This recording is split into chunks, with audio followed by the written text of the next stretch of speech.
have time for that really. Not so sure. Not so sure.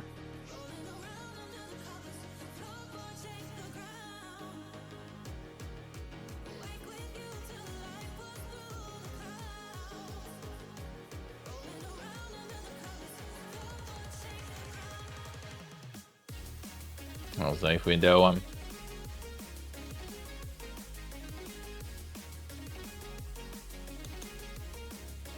the popular discount in them.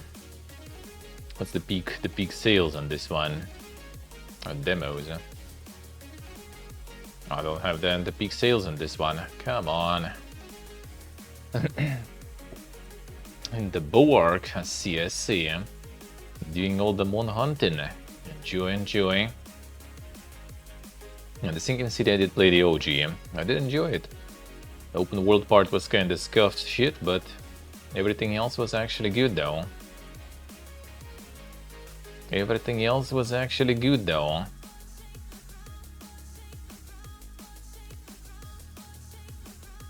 We don't have the what was the name? The procedurally generated one. How could I forget that one? How could I forget that one? Actually might even have it installed potentially. Still.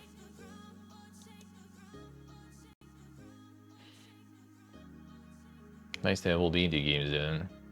You can have so much shit installed actually. Yeah, Shadows of Doubt. Where is the Shadows of Doubt, dude? Not even.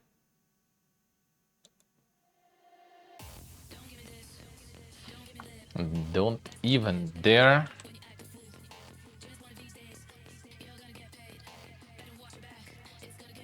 Well, it is on sale, so I guess it is part of it. And Grifferello wins the main super good. Feels good, huh? A recent mixed 69. Huh. Why are we recently mixed though? Are people crying about that game?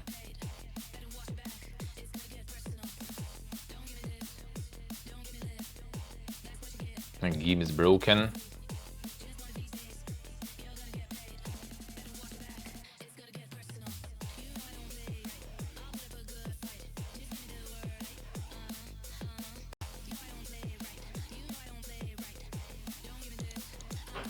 What exactly people are molding about?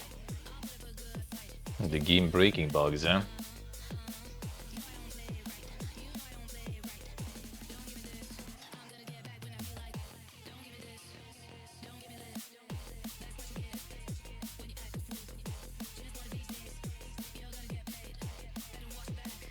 Alright, someone got some managed to catch some ding bugs there.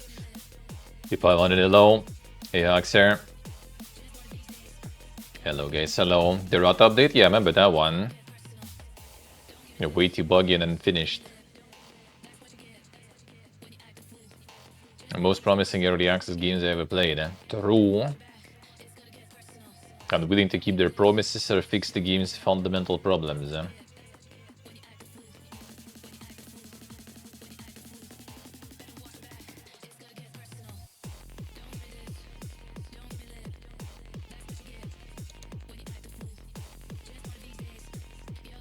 All cities start to feel the same. True, I guess that I can see.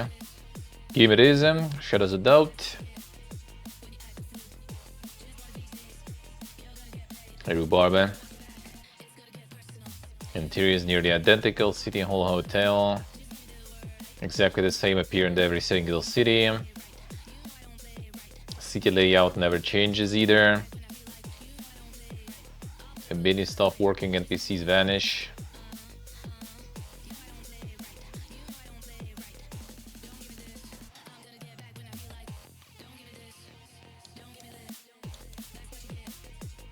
Suspect is a man who likes plants. Good luck. Plant woman with a cough. On the other hand, some cases sold themselves. You build such a massive database of information on the city residents that fingerprints get identified instantly. True.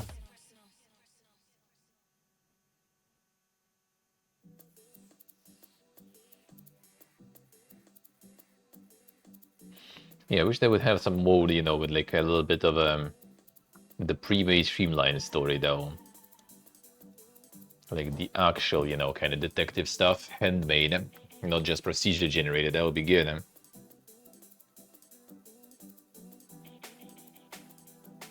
A very unique game. It was really nice. I mean, I still think it's a really good game if you go in kinda blind, you know. Like if you go in there in the game without knowing shit, you're gonna have a pretty decent amount of time just experiencing it and enjoying it. Yeah, sorta. I still do think it's kind of fun. It's also like $5 there, so well, probably like regional price, like even if it's $10 or something on sale, I think it's still pretty good. You're gonna down a bunch of hours just kind of enjoying it and having some fun. And then yeah, then you're gonna learn about some flaws. Gonna find the methods how to basically solve pretty much any crime easily, very fast. And then it kind of like loses a bit of the appeal. But then again, you still can kind of avoid those methods and try to do everything fair and square and have your share of fun with that.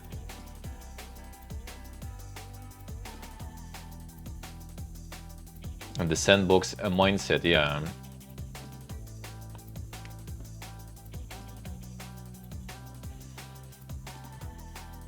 Lies of P&C.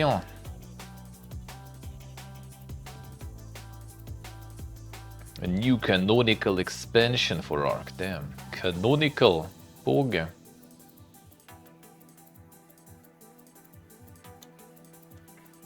And what a twist.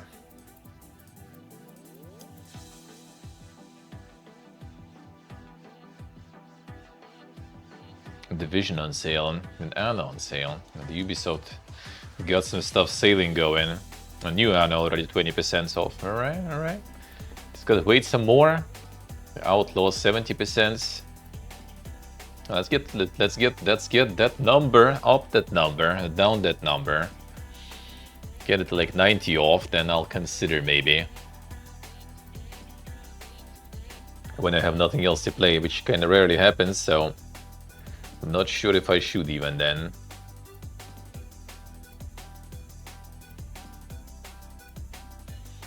Keen and Kuri. Idler Clicker. Dude, that's the meta now, dude. That's what people want. Where's Ultan? Ultan already like too busy deving there or something. I haven't even seen him last days.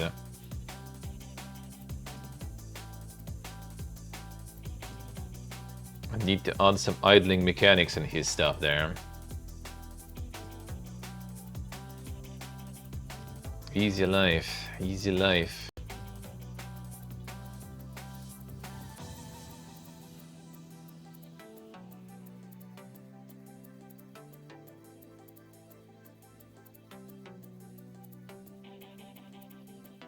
No, there's the clicking, idling, and all that stuff. I only accept Tingus Goose, dude. That's the only one. Because at least it's dank. At least it's dank, so it's kind of worth, you know, going through that just to see the dankness. Other than that, not exactly my kind of concept. Not exactly my kind of concept there. With idling and clicking. Inspired by legendary classics from the 90s.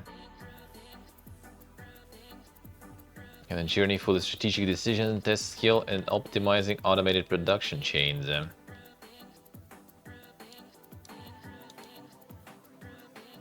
You gotta deliver, build, and fight for wealth and glory.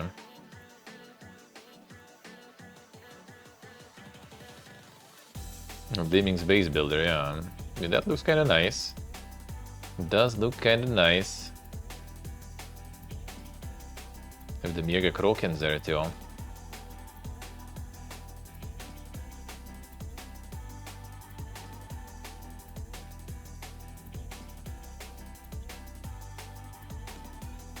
Insane. And even the rocket. It does seem pretty nice. A one-turn kill. The Weave deck builders. A one-turn kill is a PvE card game. A card drawing and deck controller keys to victory. How's your deck control going? Agent Bell's limited single turn for an exhilarating, suspenseful experience.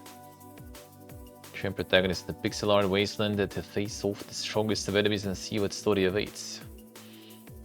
Insta weeb buff there, I see already. You get everything in one turn.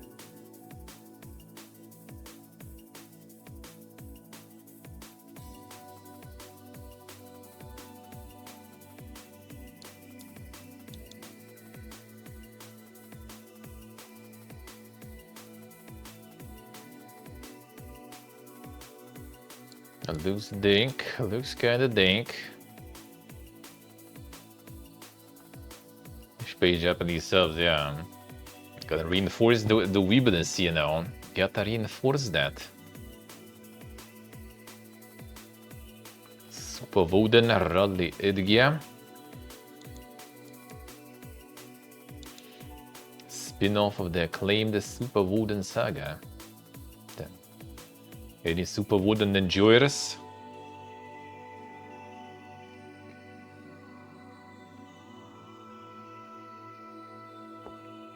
Good reviews on this one though.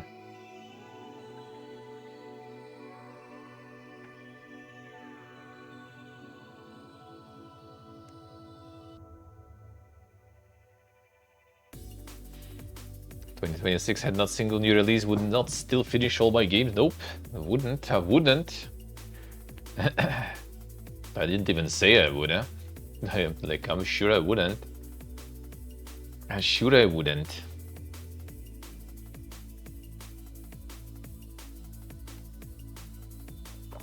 The Super Voden.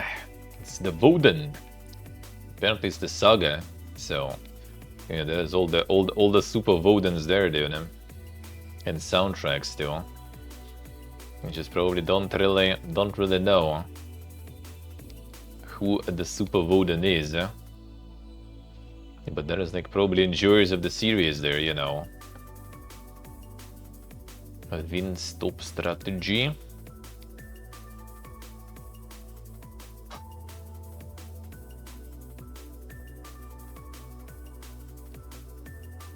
A region suppressing strategy RPG.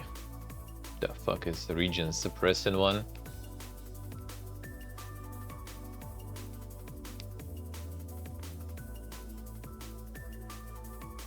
Now what exactly is region suppression then?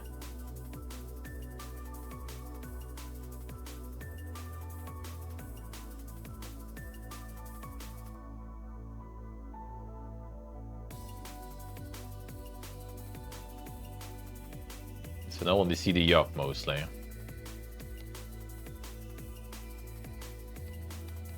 And some character building, I guess, alright. The insane intros,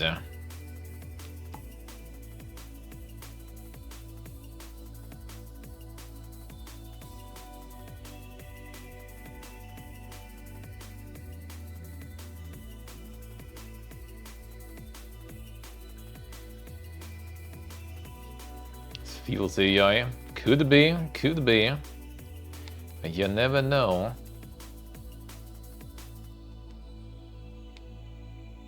Could. The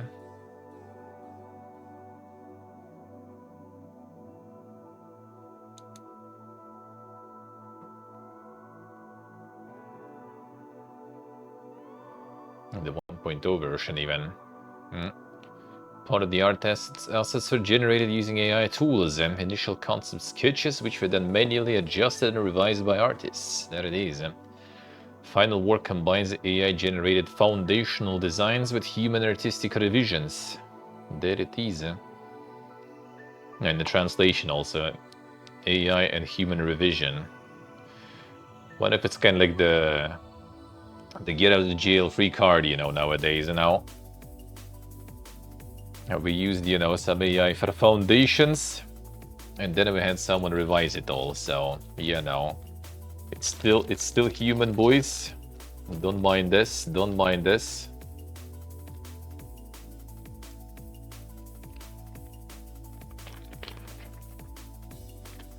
Don't mind us. Another Trails game. And there are only 82 reviews. I feel already, Reeves already tired of keeping up with all the remasters and releases.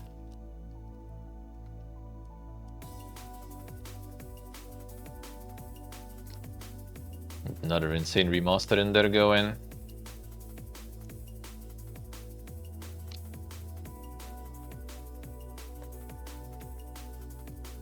And of course, Nickel already had this one. And Crab also.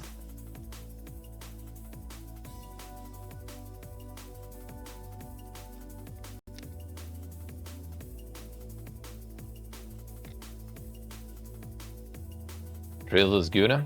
Well, I mean, we do have a lot of enjoyers around, but yeah, not so sure. Not so sure myself. I think you need to be kind of into this kind of games in general, you know. Overall. Buy the Omega expensive editions, then you pour something. Come on, man. Can't even afford insane like costumes or something. Yeah, it actually is costumes though. Insane. And art books. Shaken. Are you even a fan at this point? Katama and Academy Citadel. Platformen.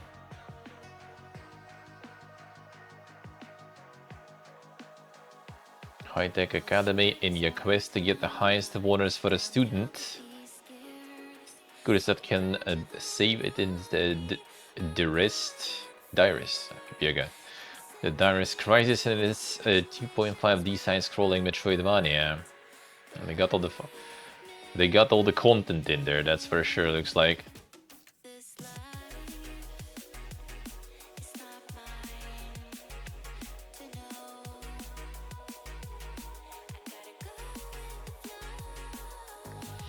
I see, Rev, I see.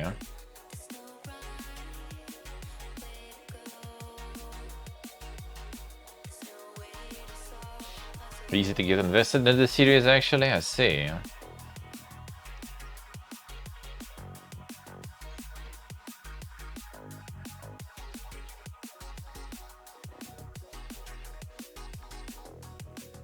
The epic boss battles.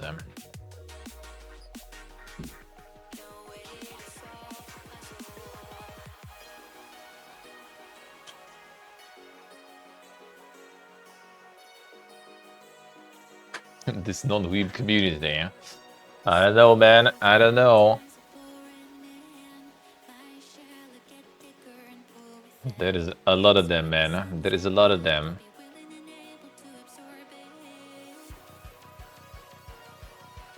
Quarantine zone actually pumping there. I see.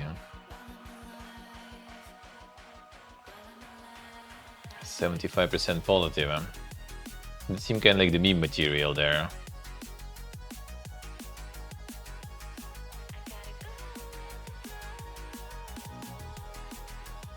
Enjoyable first few hours, super repetitive, alright. Finish campaign about 5 hours, wishing I'd spent that time in a different title. AMD users beware, Monka S.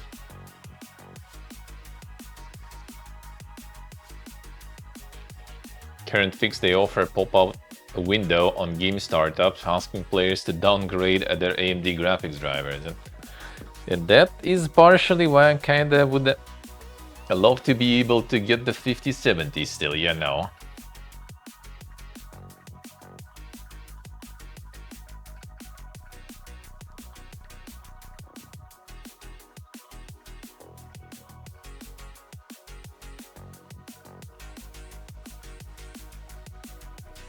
Damn, Amsterdam. Only a single one, I think so.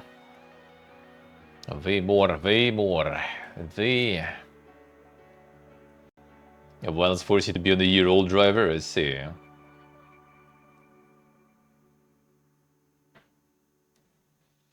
Apparently 500, apparently. We'll see.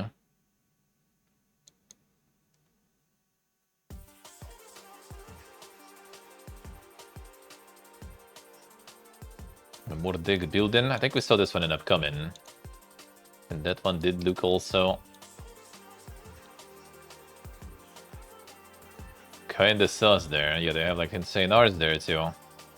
They know the audience, man. They know the audience. And looks like, yeah, they did it. They did get it right. I did get it right there.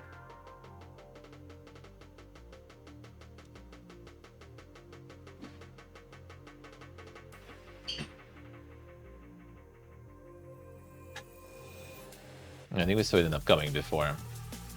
Excessively revealing attire of female characters featured within the game may not be suitable for audiences across all age demographics. Low deck builders now, yeah. That's exactly what they were aiming for, it looks like. But logic is actually pumping, that's good. I kinda like sorta flushed the OG and not sure if I want to play the new one after that. Didn't flush because it's bad, just I don't know, not my jam. And demo of this one was kinda actually better in terms of gameplay, but it still seemed like a lot of dankness there going. Even though I think a lot of things that I didn't like in demo, they kind of fixed for the full release. Apparently performance is actually really good. Yeah, they also made like the combat a little kinda better than I guess.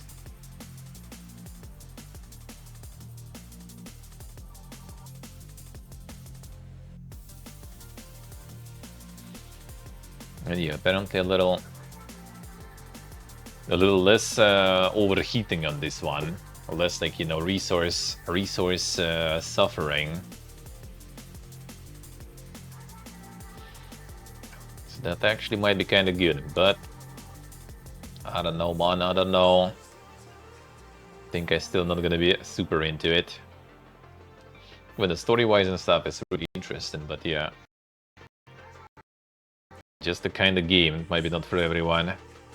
Gambler's Table. Another incremental one. Toss coins to earn money. And bigger and better coins unlock upgrades. Damn, this one is big though. With a lot of people actually on board though. Close to mostly positive. Why? What can be wrong with that? Oh, it was like a good Pogi demo, and then I guess release didn't deliver that much. Yeah, on wishlist I was looking forward to release, I see. Bad progression balance issues, yeah. It devolves into endless waiting. I get the Pogi Wogi demo, and then on release kinda well. We didn't know how to actually kinda, you know, make it better, so it just stretched the demo out. Doesn't matter if it doesn't work well. The mark rate is still in the top. Holy shit. They be farming.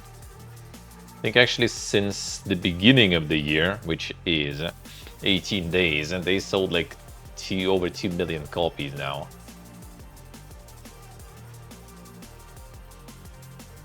Insane. Well,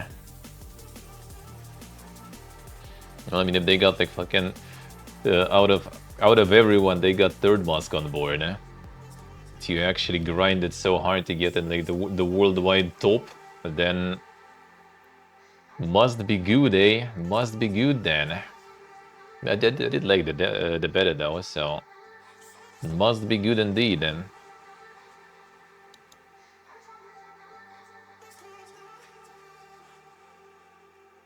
Quest for the uncooked schnitzel.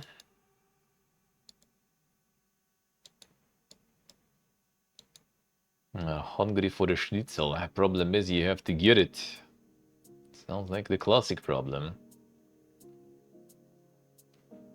Classic problem.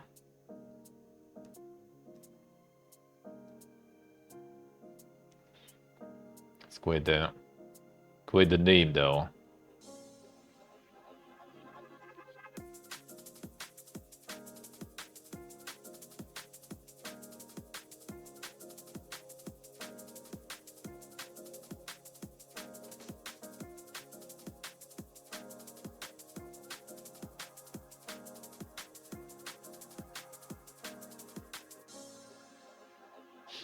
Hey, Monster, hello. Game of the year, yeah.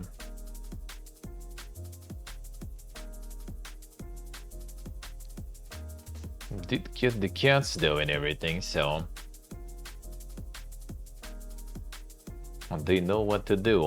I know what to do. Sky Harvest.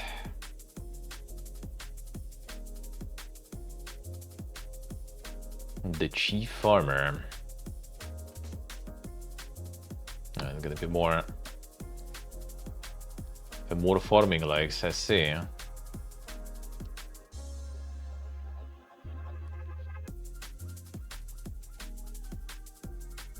This kind of reminds me of like a little like a loft or whatever we played together. Oh, there's flying and stuff too on the flying islands.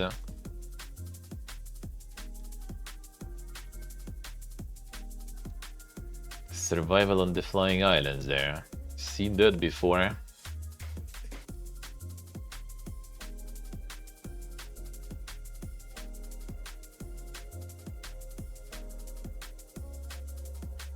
Like a more scuffed version, yeah, sorta.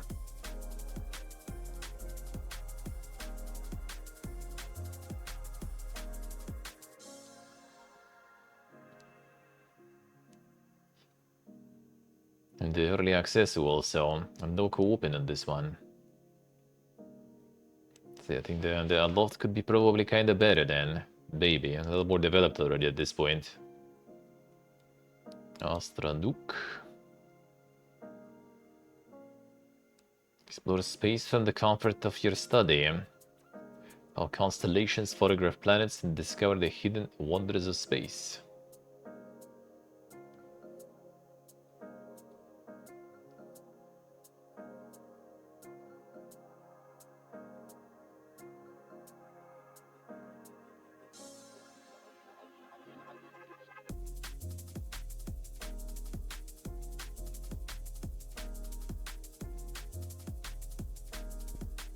Look at the made up stuff though. The planets and shit. Because if it would be kinda with the real stuff, that could be kinda, you know, at least interesting from an educational perspective, but that doesn't seem like it. It does seem just like a bunch of made up stuff.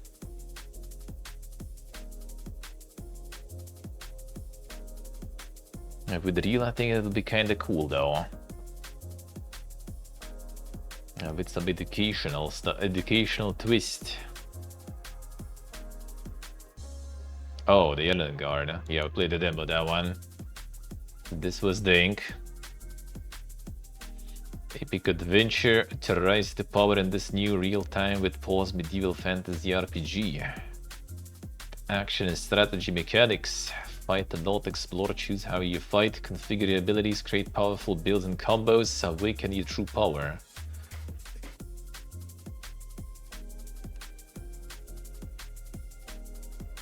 That doesn't look bad actually. The demo was quite something. It's also, wait, does it still have the AI stuff? Yeah. Character voice acting is AI generated, but just a few characters have voice acting. Not an important feature of this game since it focuses on combat. Voice acting can be disabled in the game options. Ideally, all AI voice acting should be replaced by human voice acting in the final version of the game, but this is yet to be decided. Yeah, dude just kind of like, well, we don't need the budget on like, you know, voice acting and stuff, so we're just gonna like get like, how long was that intro? Like, dude, I swear it was like 20 minutes or more probably. Yeah? Like, it's not text, it's voice acted, so they went ham with that. It was literally just like some slides moving or something and just yupping for like 20 minutes or something. And that's quite the interesting start to the game. Could be nice though, could be nice though. But yeah, the demo was interesting. A demo was interesting. Quote unquote though.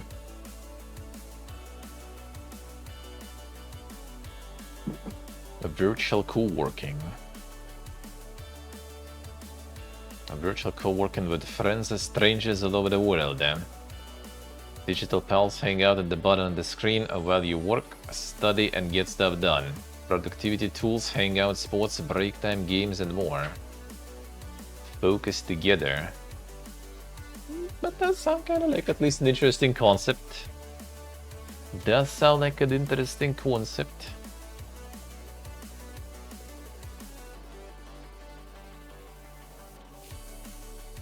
And you still have all the games and stuff, alright. About those productivity tools and, you know, the actual co-working though, eh? I guess that doesn't look that pogue in the trailer, so...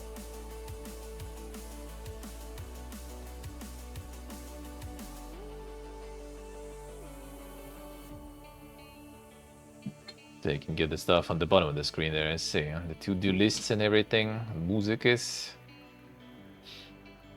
Sounds kinda interesting. Sounds kinda interesting. You have someone also who wants to, like, you know, join you on in that stuff and some productivity, you know, and you can do the mutual, you know, kind of like accountability thing. That might be kind of good. Huh? I had that with Riza at some point. I remember, like, had every day we should post each other, you know, like photos of from like going for a walk and stuff. I had that for some time going. Can't work without playing a game, yeah. Imagine. I mean, I don't even need to imagine, dude. I kinda feel like it. I kinda feel it. Possible distract others from work, not just myself, yeah. Well, I mean, technically it could be. If everyone is committed, that could be. I think this kind of like, you know, mutual accountability and responsibility, the group responsibility, I think that actually kind of ironically helps though with that stuff. When you have like more people on board. Problem is when someone starts, you know, kind of sliding out of it, and then everyone does and everything goes to shit. That's a bit of a problem then. Factory Planner. Card-based simulation strategy game. I'll build a factory using cards. Now this one looks kinda susky there. Each player can build different factories and feel the sandbox experience to the fullest.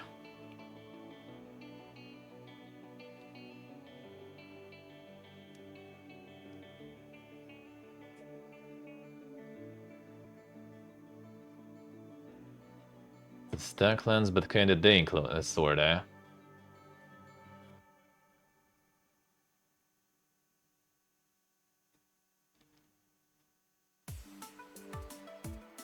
Seems a little kinda susky though. You always need to check nowadays, dude.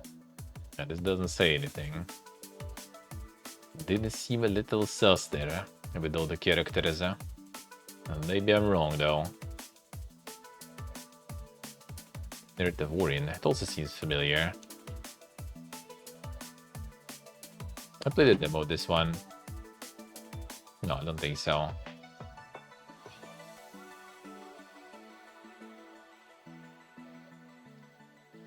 The lens. Manage resources, plan expansion, and guide a settlement from humble beginnings to a thriving realm as the seasons turn.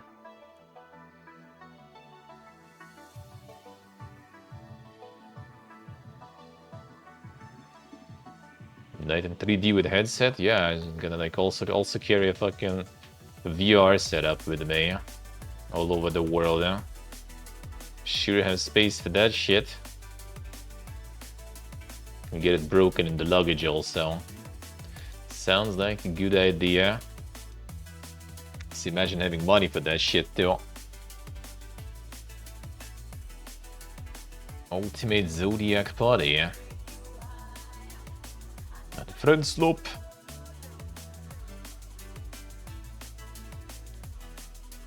Fall Guys at home, sorta. Fall Guys meets Mario Party.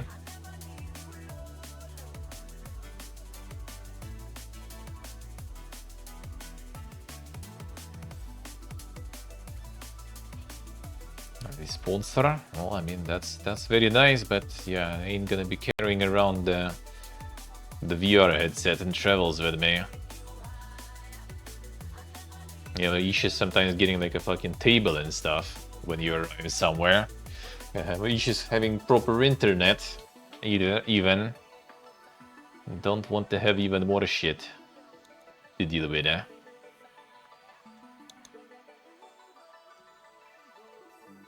Card Gear. Dark fantasy RPG and drag eternal flame across the dying world, damn. Deadly decks, summon weird allies, fight through twisted dungeons, full of enemies that hate your guts and watch chaos unfold.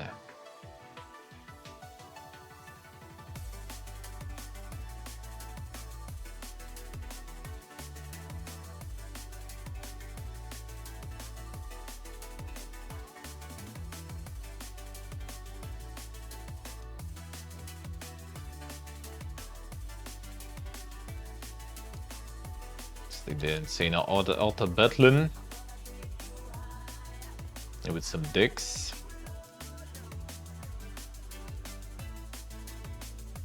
Cut and the gear.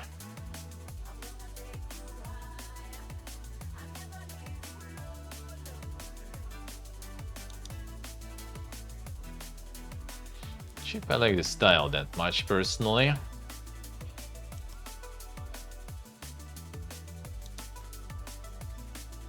Strategas we saw before.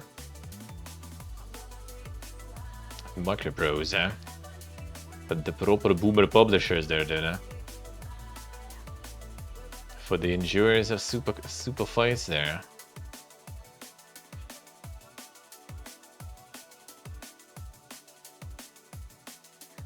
And the real-time tactics wargame.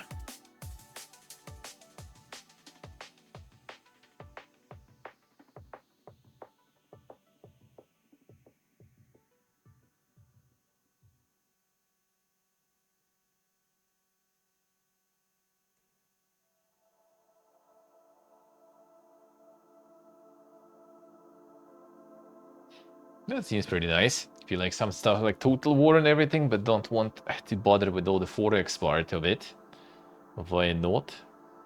Let's go for the super combat simulations, huh? Don't need no economy, nothing.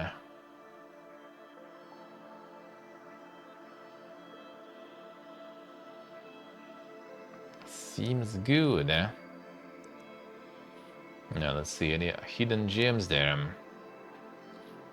And before just a bunch of new asset flips and everything's gonna be there. I saw it just now. Saw this one before. And this one's doing good though. Yeah, the fantasy mecha game. Classic fantasy mechas, yeah. Doing really good actually, holy. Holy. 99% positive out of 700.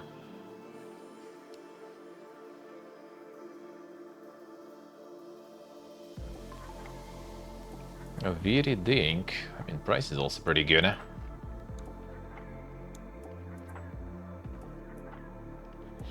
Feed the reactor. Incremental unfolding game. Fuel into the reactor. Exotic technologies explore a strange galaxy.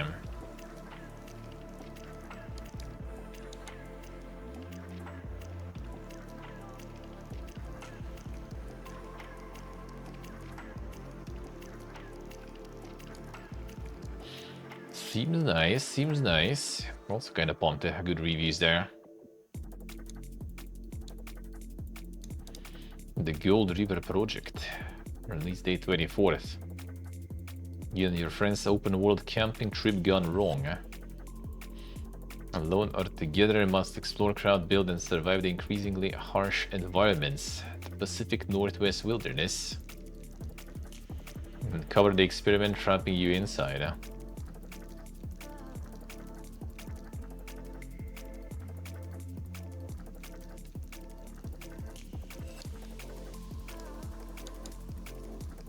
Kind of like forest and such things with co-op and everything, and the insane dang stories there.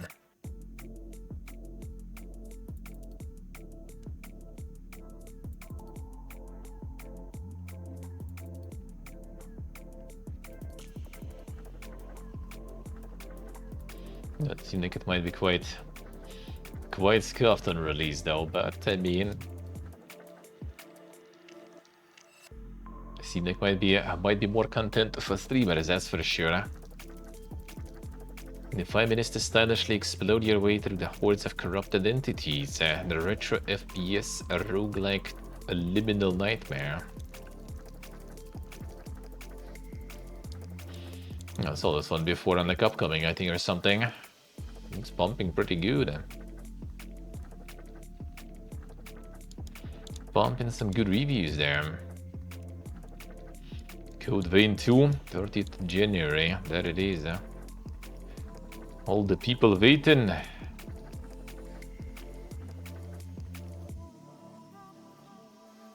The regional pricing at least is there, it looks like. At least.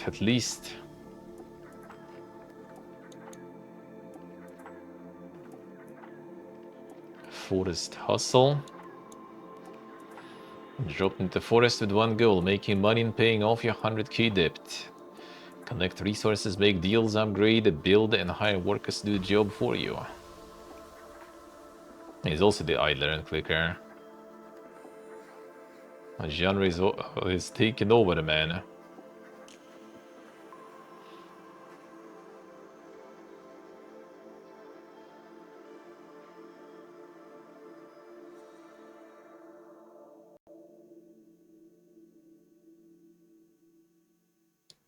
And the weird dogs too, alright. The Blood Bunny Little Eden. No, it's this shit, alright. Just like keep farming all the FMVs there, alright. Actually with ties to subtitles and stuff too, alright, let's see. And the audience, man, they know the audience. Actually, the tie made even looks like, alright. That's where they fought him in. That's where they make out the shirt also. And the classic tie shorts here too. Gives a weird throw. Oh, no.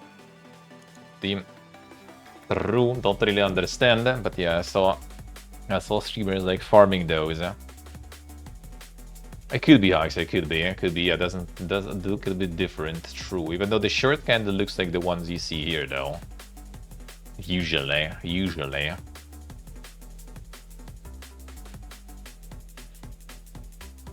From Stardust to Cosmic Sovereign. Oh, it's December even, alright. Let's see, Hawks, what I say.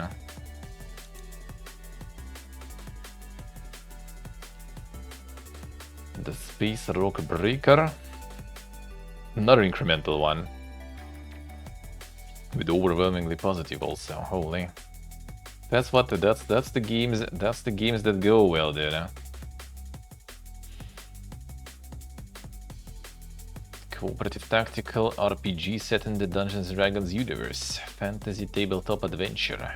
There's the demo one, I remember. Actually kinda doing decently too.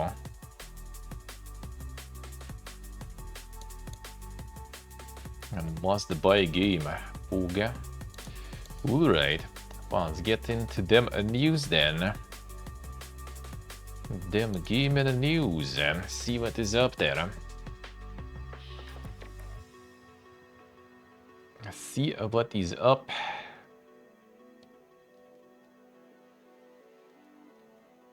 Seeing the usual suspects in most played games. Arc Raiders do be kinda holding pretty good though. Not gonna lie. Actually doing quite good there. No, Abysses all of a sudden. Let me get like some sort of like botch or something. Abyssusi. Update 1.2 plus new DLC. I guess that is the reason. Doesn't show when exactly. January 12th. Well, I mean, I guess kinda. It's like actually kind of good. Did pretty good in the end. If they have like for the update, they have that many people kind of returning to it. I would say that's quite good. Didn't expect it to be that kind of successful when I saw it initially.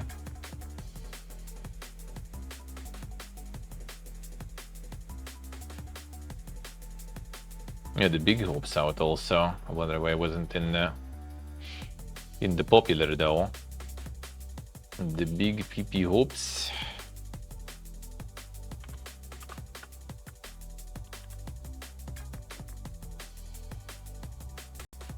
Let's see. Still no high guard news. Well, I mean, kinda some, I guess. Yeah, this one's doing good too. Surprised that wasn't like popular releases. Come on. You actually Abyssal Cinder? Sì, precule, sì.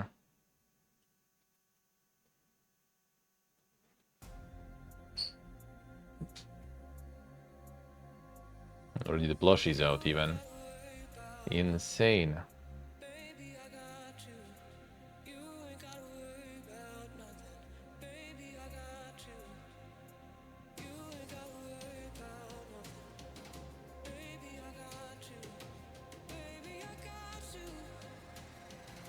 The rest you kind of more or less know. Smutstone. I see. I see what it is. Thought there was already something like that before though. Some Hearthstone parody there. Alright, let's get into them news then. Peter Molyneux's final game, Masters of Albion, will release in April. It's the culmination of my life's work. Damn son. It's actually gonna be out. The culmination. The last game before retirement, allegedly.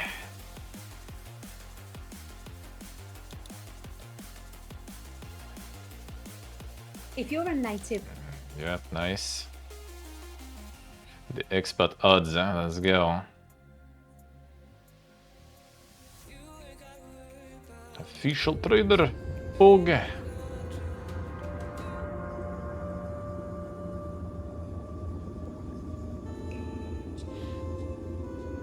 Over promise and under deliver. I mean, that seemed kind of like, you know, the black and white, but kind of scuffed, sorta, I guess. Missing some of the features that they had already before. Of Albion, I've seen it all. Life's a little stranger in my neck of the woods, see? There's Big Hand, for one thing. Controlling all our towns. Building all our buildings. Making weapons for our heroes. Yeah, getting shit on in every discussion, sorta, yeah, I guess. Hello, Big Brew. But what really freaks folk out is when Big Hand takes possession of them and goes exploring and questing. Fact is, Hand will even slide inside the mind of our pets if we let it.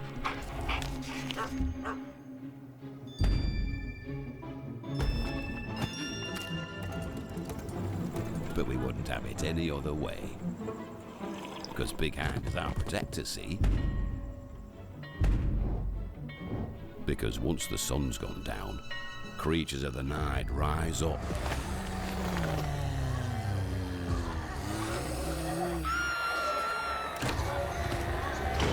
And come calling. We have heroes to stand and fight, of course, but Big Fingers is the keystone in this castle.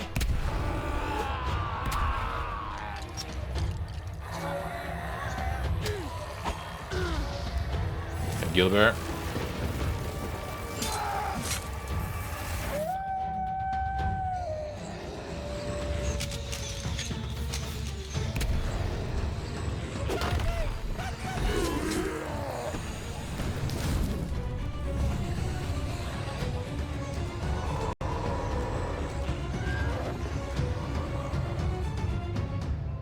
Right now, We have a vacancy that needs filling. There's one seat empty in this story.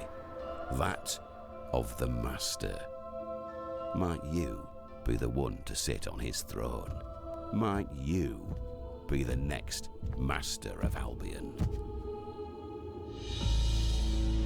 We'll see. God game. For God gamers.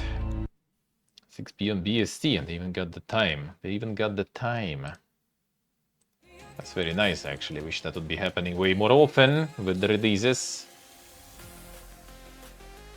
I guess we'll see. I guess we'll see. Yeah, everything the game what could possibly go wrong, yeah. Not so sure, not so sure. We'll see. A little bit too much stuff going on there. It might not really work that well. A Pal World card game is on the way. Can't think of any other creature collector that has one of those.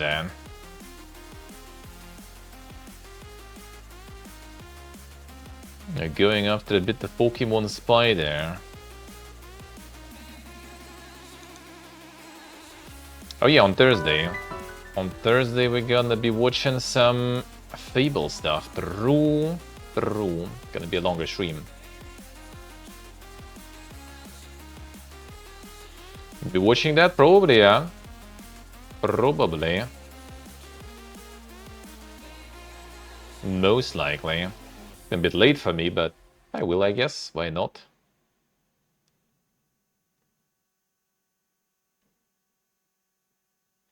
I'm gonna be out in July.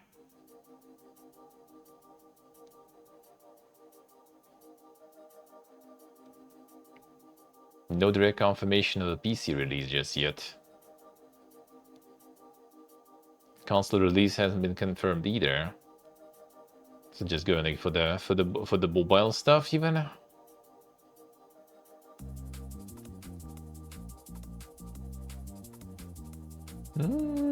I don't mind the card games overall, but I don't know, man. Sure about this one. Here is Doom running in Hightail before it's even out thanks to modders, because of course. Already. And now it's out, so now they probably got even more stuff in Hightail already. A Vanilla Mocha Doom running in Hightail before it's even out took 2 or 3 relatively sleepless nights of work. There it is. Get the Doom everywhere. A Division Definitive Edition looks like it may be a thing, assuming this poster in Japan's the real deal. The Hunt for Red Oct poster. Snaps of the poster from the attendees of FPS Day, an event in Tokyo currently hosting Grand Final of Rainbow Six Siege's APAC Cup began to pop up over the weekend. Event set to host 10th anniversary panel for the Division today. Richard, the Ubisoft and Case Company fancy providing a definitive proof of this definitive edition prior to any definitive announcements they might have planned. A Rainbow Six 7, yeah.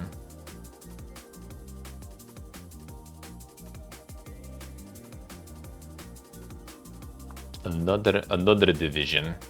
Gonna have the Division 3, have the Division Definitive. Gotta get them all then. GOG's new owner will stick to its revamped classic and zero DRM guns, but does think lessons lie in Steam's overstuffed embrace. Michal Kicinski argues GOG not being flooded with hundreds of games daily, 95% of which are really not super high quality, is a boon. I mean, not false. That is not false. Chinsky argued that the ideal approach to thriving in a universe that is home to Valve's Puffin and Whistling Baby isn't imitating it, but making sure GOG continues to stand out. That commitment to getting classic games working on modern hardware and working to maintain them, it ain't going anywhere.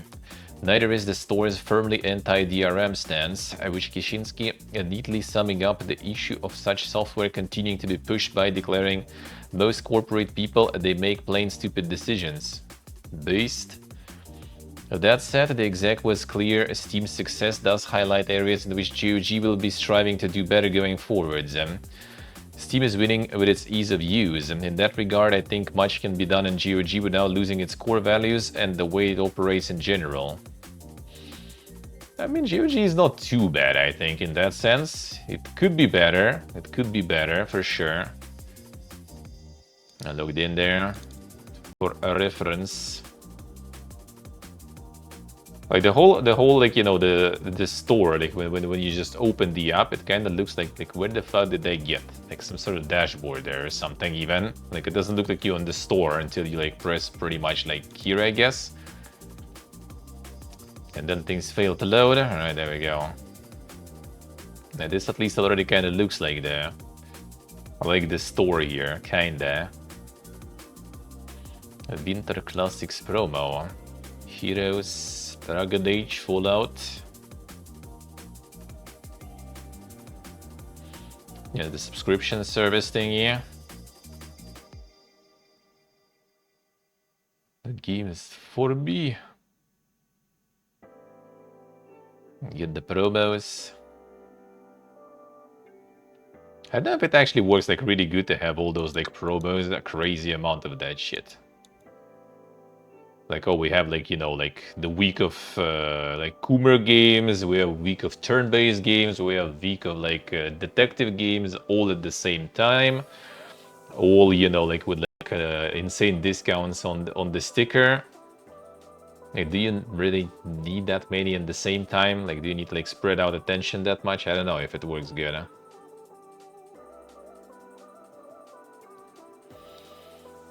Sushi per se. The alien. Oh, that's dank stuff. That's dank shit there. A GOG preservation program. Dude, Alpha Protocol for 20 fucking bucks. Like, are you crazy, dude? It's not even like the remaster or something. That's just actual Alpha Protocol that completely fucking flopped also, if I remember correct. I need to check. I don't think I have it on Steam. Kinda would be interesting to play it at some point, but like... Yeah, for the 20 bucks, dude? No. Got the insane mods here too. That's actually also like something that GOG is really good with, and that they can kind of maybe work towards and improve. Just like make, you know, the very mod friendly platform, so you can get a bunch of like really popular things with just one click by just owning the game on GOG. That is actually really nice. Like, I think some people like literally just like bought Fallout on GOG even while having it on Steam, just so they can like one click install, because they didn't want to bother with like, you know, console stuff on Steam to downgrade, which I did, for example. Could be 500, could be. I need to check. Like, I did this like downgrading of the Fallout 4, and it all worked, it all did well. But I can see a lot of people just kind of not willing to deal with that shit. They just want to, you know, own the game in the store, press the button, get the mod done. Don't want to bother with your shit there. Yeah, they still have the heroes complete, which is like farming them, I feel like, a lot regularly.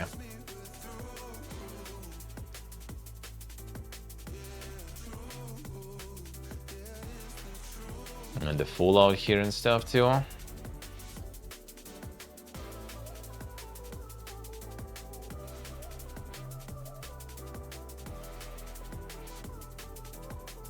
And Doomgi also, in New Vegas. Yeah, GOG is a nice story though. I do hope they will continue and they will improve them. That would be nice. Wish they could get some like publishers on board, maybe to work kind of more closely with some sort of like interesting like discounts, or like maybe some sort of cashback programs. Like, they maybe can't really get like the lower price for some games, because like I think there's like clauses against that, right, in some stores. But they could get like some cashbacks, like some like Ubi did, for example, on their launcher back in the day. What Epic does now too, also they have the cashback in their store too. That actually is kind of good. That is actually kind of good. Just to get like a little more, you know, enticing for people to start buying stuff there. Or to continue more. I used to buy like stuff on Epic even back in the day, because you could get like cashback, you could get like some discount coupons that were like with regional price, like in Russian store were insane. That was like giving like what, 10 or 15 bucks discount, I think. You could just like get pretty good cart, you know, just like for $5 basically. I think it was like $15 and you can get like $10 off with the coupon. And like, dude, you could be buying like, I did get quite a lot in library there that way, that's for sure. That I did, eh?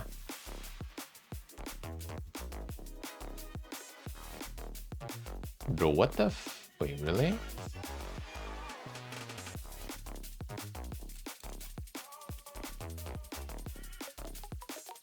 Okay, 1 second. Seriously now.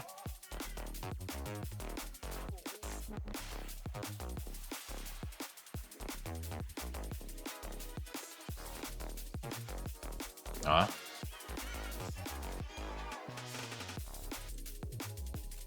Alright, so yeah, that actually does work. What the fuck, really?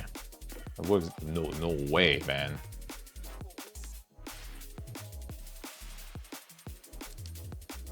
Okay, 1 second. That does seem kinda too dank.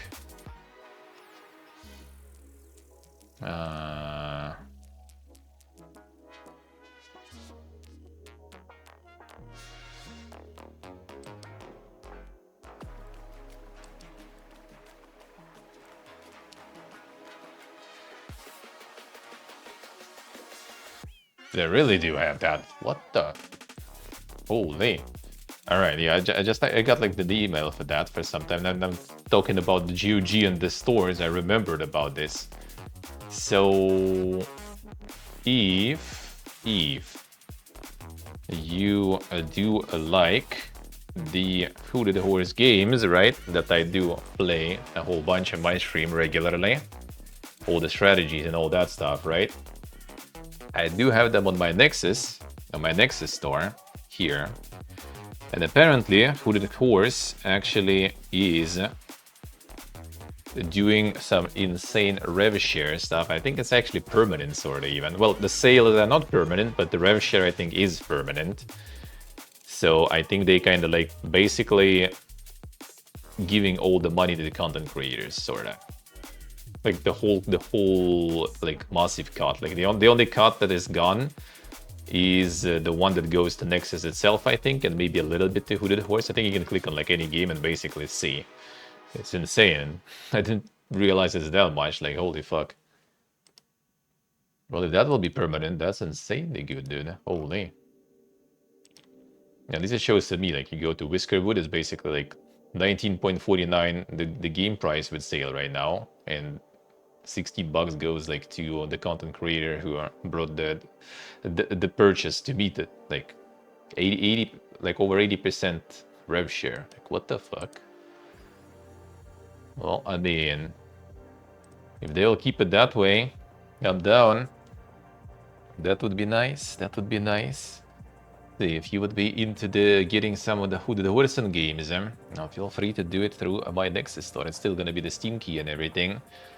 But yeah, you're basically gonna be supporting my ass a lot by that. Holy. They'll keep that rev share. That will be insanely good. Fucking Hooded Horse, dude. It's like so. One of the most based publishers there. For content creators for sure. I guess for games and stuff too, because they have like really good catalog there. A really nice catalog, Up my alley, all of it, pretty much. Not completely though, some stuff is a little too dank. Like Terra, the Terra Invicta is super good, but like, yeah, it's too dank. I would need to like study that game for a very long time to actually kind of like be doing something in that. So I didn't even commit to that. But overall, it's really good though. I played a demo of that.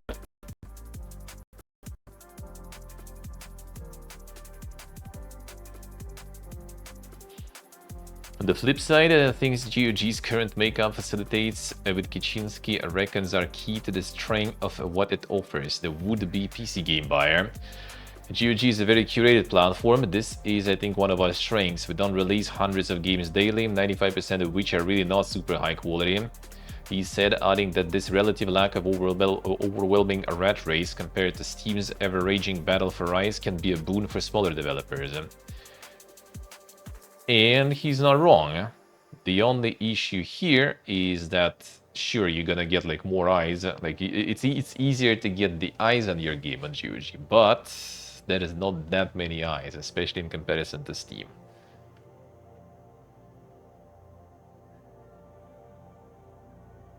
Ah, Sushi, I see. Yeah, I did kind of feel like it from the demo. Yeah, like it's very complex.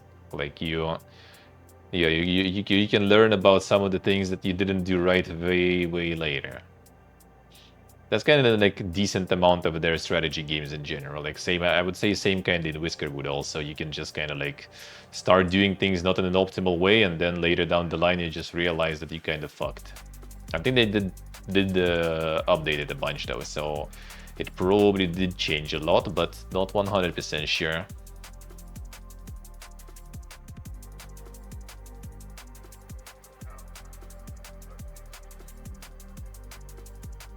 You've got something with unique flair that might struggle to break through the noise and reach players open to giving it a go. Maybe being a bigger fish in a smaller pond is better.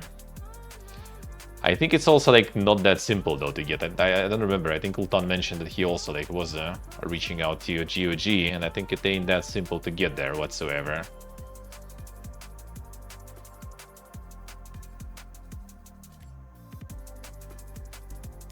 I see.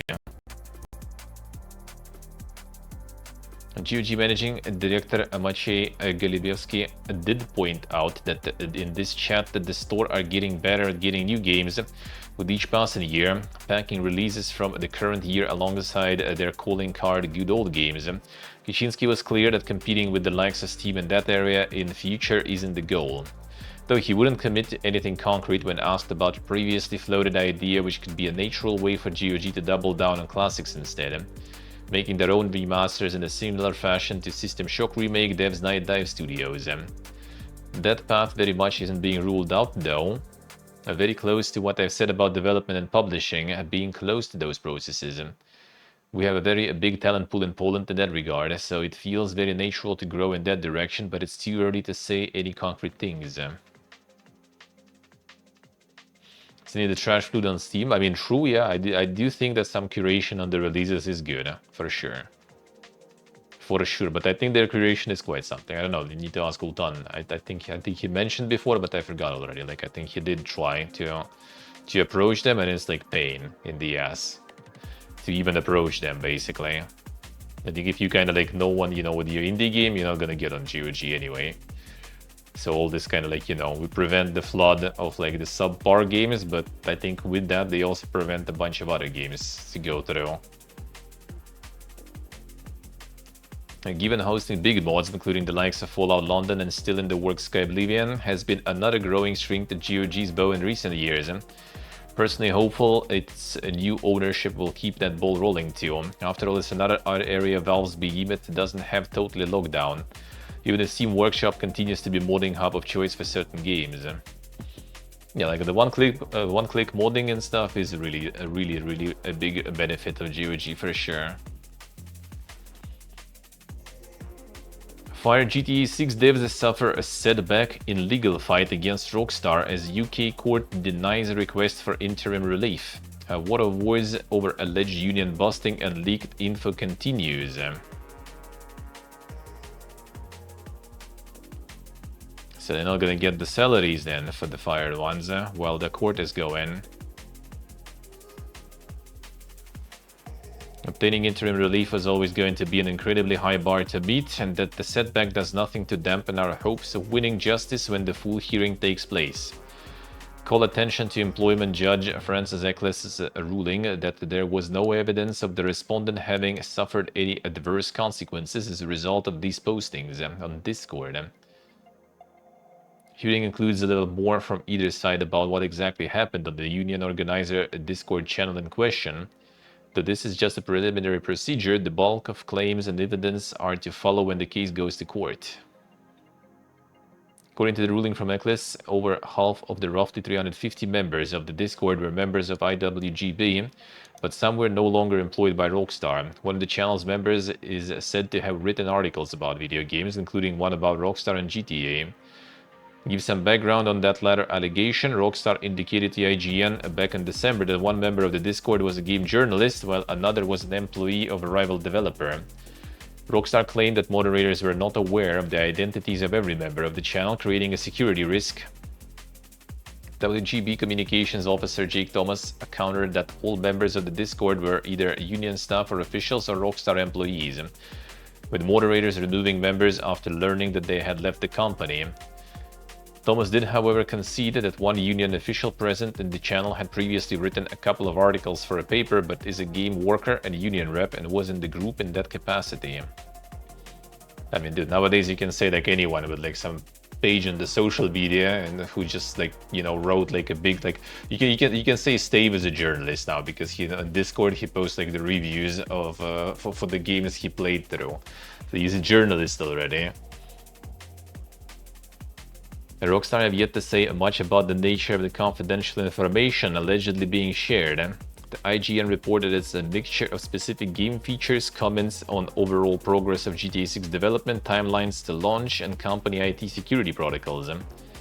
All details Rockstar believe could damage parent company Take-Two Interactive's share price if they were made public. Some of these claims have been corroborated by other sources. In November, anonymous Rockstar insider claimed to People Make Games that the firings followed a discussion of changes to the company's internal Slack policy. Journalists because barely works. Damn, got them. Judge Eccles also notes in her ruling about interim relief that besides 31 people let go in the UK, Rockstar dismissed 3 employees in Canada who were not members of the union. As such, she argues that their union membership could not have been a factor in their dismissal. Fire developers are represented by Lord John Henry KC, who, yes, is an actual lord in the House of Lords. Among other things, he argued in the hearing that no information had actually been leaked to the press and public and that it's not in itself gross misconduct, as Rockstar has previously stated, to share confidential information in a group containing external third parties. IWGB released a statement in response to the tribunal ruling, claims that the hearing has revealed that many procedural guidelines were broken in the process of firing these employees, including there being no disciplinary meetings, no chance for appeal until 6 weeks later, and no evidence of an investigation. Comments relied on by Rockstar lawyers were obtained without the knowledge of employees using Discord, described by the claimants as covert monitoring. They're being represented by the actual Lord. Insane. Rather than focusing their case on evidence that Rockstar acted fairly and reasonably in their decision to fire 31 people on the spot, the argument resided largely on legal technicalities, with Rockstar's lawyers declaring that it doesn't matter if the dismissals were unfair or if the leadership that dismissed them acted with malice. The dismissal of Rockstar workers sparked protest action outside Take-Two Interactive offices in London and Rockstar North headquarters in Edinburgh. Has also been raised in Parliament, with Prime Minister Keir Starmer calling it a deeply concerning case. We'll see what that fiesta will lead. That will lead to something good at least. To some conclusion. AI is bad, game will be deleted, concludes developer behind Sloppy Steam Card Battler before setting the self-destruct timer. Game existing in its current form is a disgrace to all game makers and players. Damn son. AI's bad, game will be deleted 30th of January, reads the headline of the latest Steam update post about Hardest, Rock Paper Scissors themed roguelike card battler, which includes AI-generated assets. AI is evil and game will be deleted at 30th of January. Odds the subheading on that same update post. Just in case the first line didn't make the situation clear enough. Developer Irolaine, who also looks to go by Oracuel, then kicks off the post in earnest by emphasizing for the third time that their game released in July last year will disappear from the storefront on January 30th. Teacher Sean, thank you. Thank you for the raid, sir. Hello, guys. Hello. How we doing, man? The reason is a change of heart from laying on the use of AI generation tech. I made this game during the summer in a couple of months and thought to use AI because in university there is so much brainwashing on students and all the tools are given for free. So I could generate unlimited images for free and so... Hello man, hello. How we doing?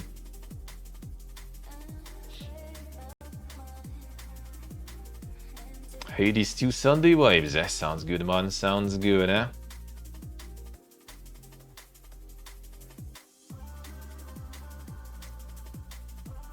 Disposable and that you can always just delete it and generate a new one. Well, I mean, if it's fully like generated, then yeah, for sure. I realized the AI is not actually free and it has a major effect on the economy and environment. Some AI companies can use this game just existing as a reason they get more investment for their AI companies that benefit no one, but rather suck resources from the economy from hard-working people.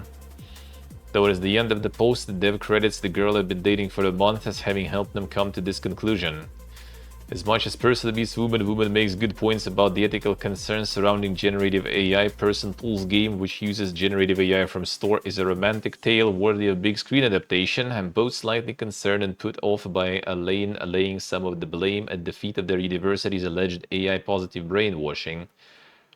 I would argue that by the age people typically go to university, they should be mature enough to at least be somewhat prepared to make their own decisions and scrutinize things before committing to using them. I mean, you potentially, if they provide you all those tools for free, they probably kind of require you to use some of that, I would assume, and that's part of the program nowadays. So there it is. There it is. True next gen, true.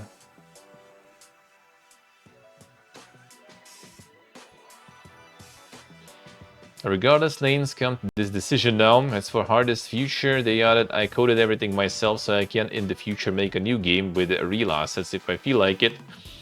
But the game existing in its current form is a disgrace to all game makers and players. So return without AI generated bits sound like it may be on the cards down the line.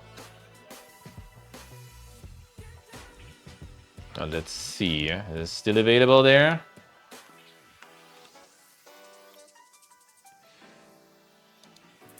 Yeah, there's even the free one. Mixed. Yeah, that didn't go that well. That didn't go that well with all the insane AI there.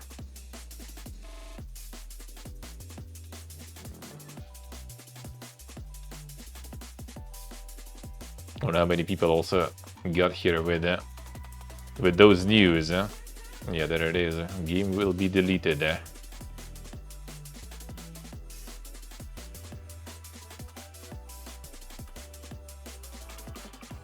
Plays awful vocal tracks that cannot be turned off. Fever Dream, no menu, no settings, just the Godot splash screen, and it throws you in with this terrible AI generated rap track.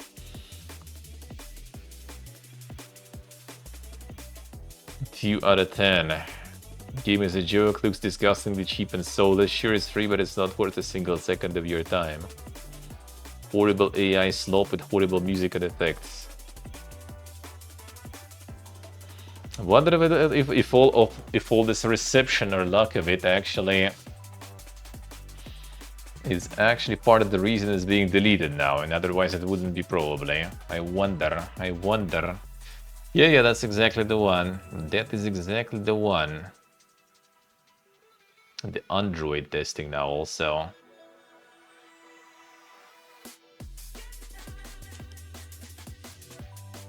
I'll see how it is, alright.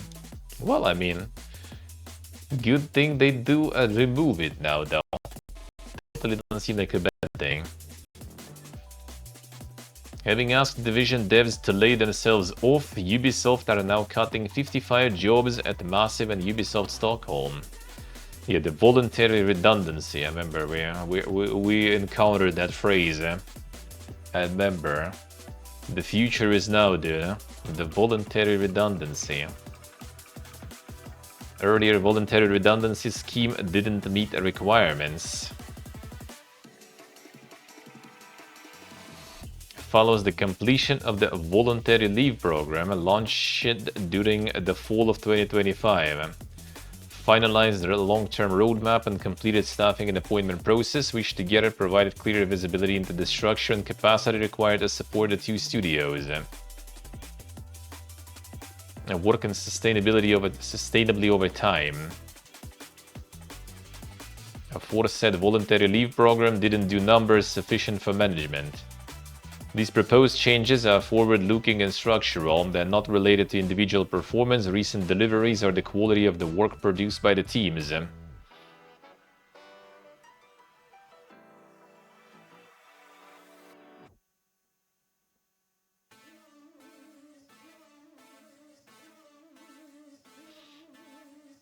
the marketing trickle along. Well, I mean, in a way it kinda is, you know. The redemption arc later, just re-releasing it, right? And like going with the free round of news. Like, oh, remember that guy who deleted his game because it was full AI? Well, they returned with non-AI stuff. Well, judging by the reviews, actually, looks like not AI wasn't, you know, the main issue with the game. It in general was quite dog. So if they'll manage to actually improve it and get the no AI, then that's some free marketing sorted. Yeah, there is. And the return might be not free to play, you know. You can also argue like, well, guys, I also kind of got some, you know, some art now, some commissions going, so the game is now like a few bucks or something. I don't know, could be.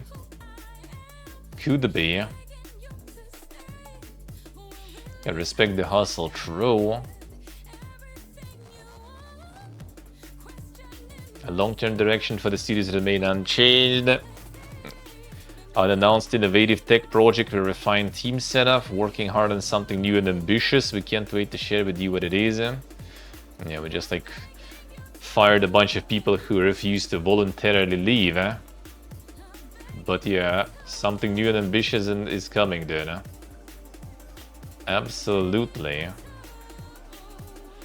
Development of Division series will still continue as a matter of priority. Yeah, we'll see.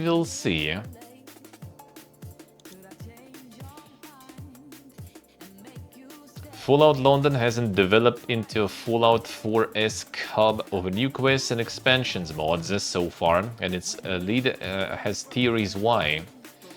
That's what we'd love to see. Who mods the mods? True. Definitely some cut quests which are not planned in any of the DLCs that could have been implemented, which we have voiced, but that just wasn't in the scope of what we could do before we moved on as a company. If a modder wants to get involved in them, they absolutely can. That's what we'd love to see. We are modders at the end of the day. We're never going to say no to other modders wanting to do stuff. He also acknowledged that while his team have chatted with quite a lot of smaller modders, there hasn't been a deluge of folks wanting to flesh out the massive mod with their own extra quests and adventures, as is the case with all the pro studio-made modern Fallouts. Instead, a glance at Fallout London's Nexus mod page, which I've kept an eye on regularly to see if these sort of ambitious or creative works pop up, currently turns up just over 600 mods that generally provide handy tweaks to mechanics or fairly compact additions like player homes. Few mods by a creator called Wither Away I've dug up which could fix the expansion build, but they remain exceptions to the rule. I mean, 600 mods for the mod that was out just a couple of years ago, right? That does seem kinda not bad. It doesn't seem bad. That's probably better than Starfield, you know, already. Or close to it, at least. Dunderbeck.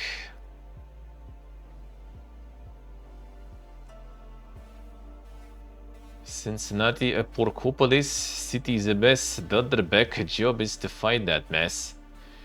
Build with that mess, and I'm sorry to say, eat that mess. It's a dirty job, but that's how the sausage is made. Time for some weighted dankness there.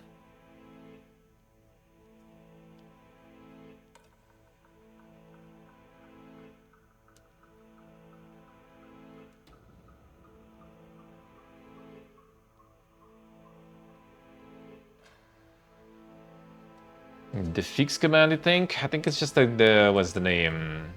No, actually it does seem like the bitrate right now should be fine, at least. Should be. But yeah, there were some issues with the bitrate before, so...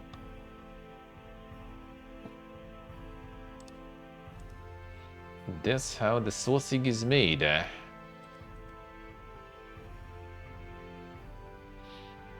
That seems like some dang shit there.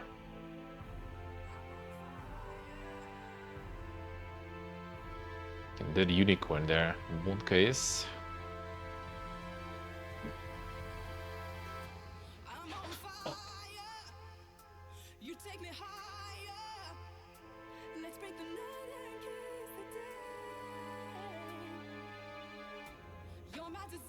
Got the demo there, alright. Does seem dank, does seem pretty dank.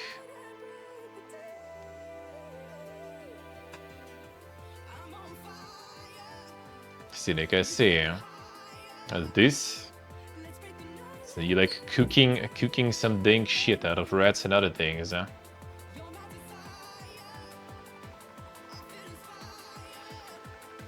From the meaty minds that brought you hot dogs, horseshoes, and hand grenades. Proud to present Donderbek and write another sausage game. That it is. Portable all-purpose cooking crafting machine. Shove in carcasses and random junk, cook up things that might be edible, and cobble together basic tools and weapons. Pick something up and swing. Swing with the rat. Everything is eatable at least once. Hold any item in your mouth for too long and down the hatch it goes. Organize everything. Seems dank, seems dank.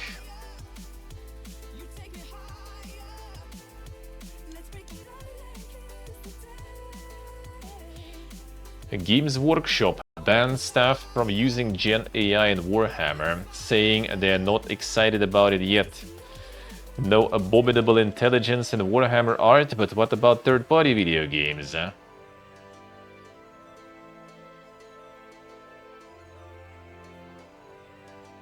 That said, they don't appear to be prohibiting the usage of generative AI by partners, including game developers, and they will allow senior staff to continue to be inquisitive about the technology, which I'm tempted to read as a soap to investors driven stir-crazy by Nvidia's share price. Probably decided be somewhat enthused and relatively undisappointed.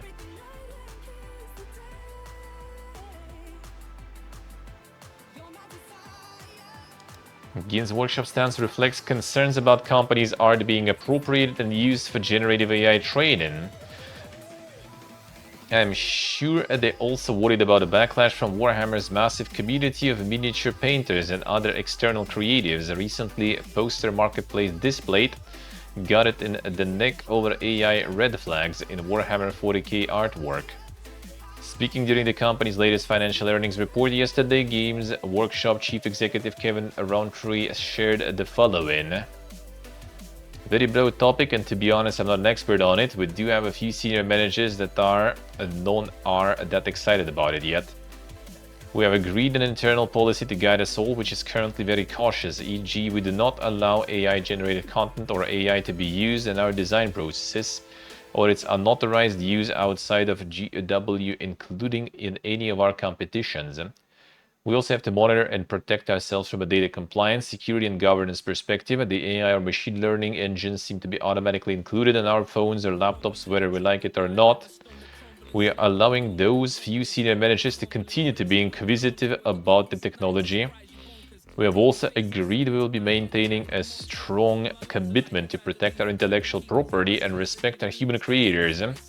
In the period reported, we continue to invest into our Warhammer studio, hiring more creative in multiple disciplines, from concepting and art to writing and sculpting. Talented and passionate individuals that make Warhammer the rich, evocative IP that our hobbyist and we all love. That's nice. Hey, Motion Man, hello. How we doing?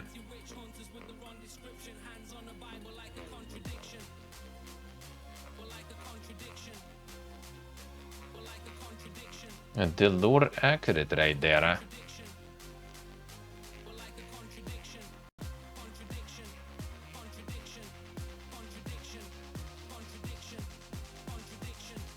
Yeah, just applies to Gears Workshop itself for the moment. Should have ripple effects among Warhammer video game developers, such as Warhammer 40k Dark Heresy Studio Allcat, who revealed back in 2024 that they were using generative AI for additional work with concepts and speeding up some internal processes. We'll see, we'll see. It is really dank, Haxer, yeah. It is really dank. Did have like in Discord in book section recently a bunch of conversations about the enjoying from the book endures, what to read, where to start. Anthem could be revived as a trad BioWare single-player RPG for $10 million, says former Dragon Age producer. It once had local server support, notes Mark Dara. Well, I mean, in development, I'm pretty sure it did.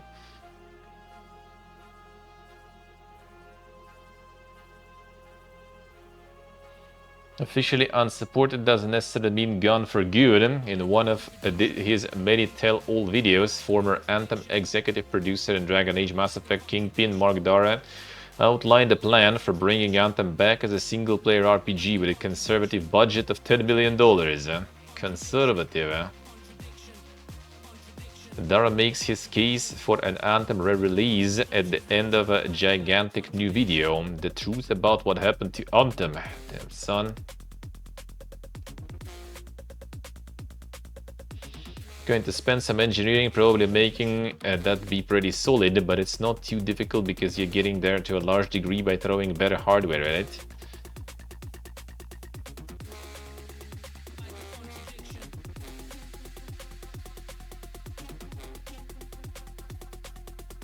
And this is a big one, you moved to locally hosted servers. Anthem actually had the code for local servers running in a dev environment right up until a few months before launch.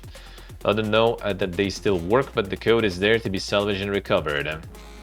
Local server support would of course eliminate the publisher expense of keeping the game online. Presumably games operating costs would need to rely on player donations, as with the formerly NCSoft run City of Heroes. Is Anthem even okay gameplay-wise? I think it had issues again as usual, kinda with like the end game and stuff. Like it was kinda fun and everything, but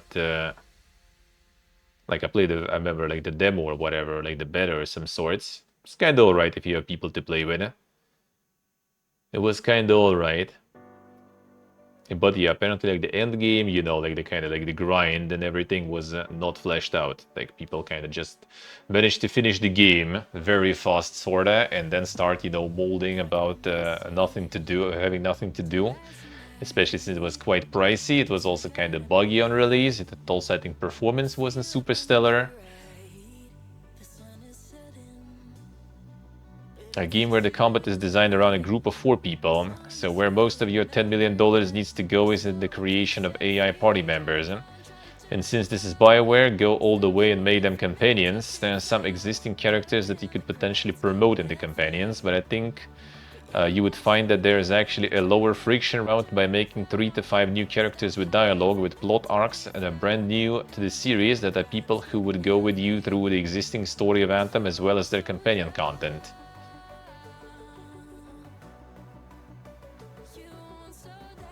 Still have the dankness.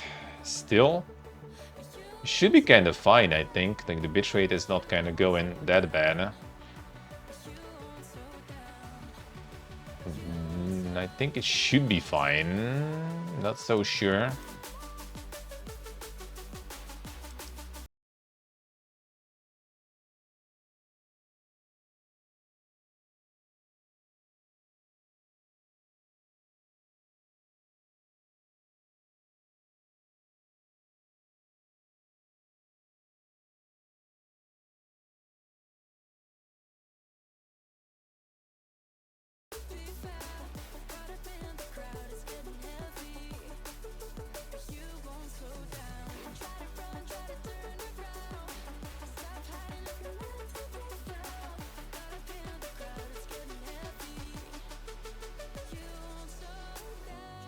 Good trailer that carried the hype and sales, I see.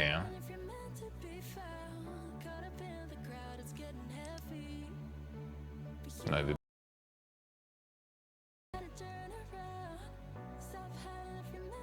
try this, yo.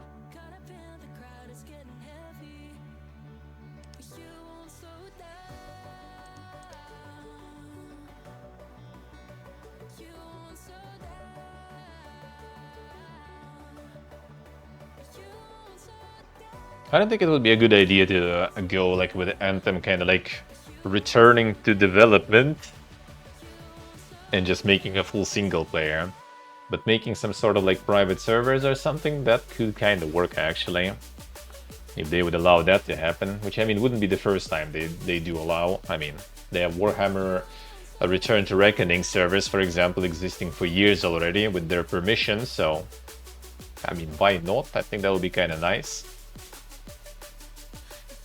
Yeah, there are some Karakul. We have the tabs, Former Activision CEO Bobby Kotick accuses Embracer of secretly organizing a lawsuit against him and Microsoft. Embracer say a WTF. And there it is. Court Chancery in 2022. Suit names Microsoft, Activision, Blizzard, and the company's former board of directors, including Kotick, as defendants. Claims that Kotick hastily negotiated a merger to protect himself, agreeing to sell Activision to Microsoft for $95 per share after being faced with increasing pressures to leave Activision.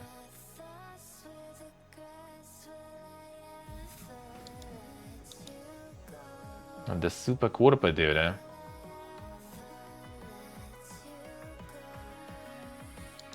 Kotick been accused of being aware of the harassment allegations and failing to take appropriate action. Launch a petition calling for his removal. Yeah, there's all the stories, man.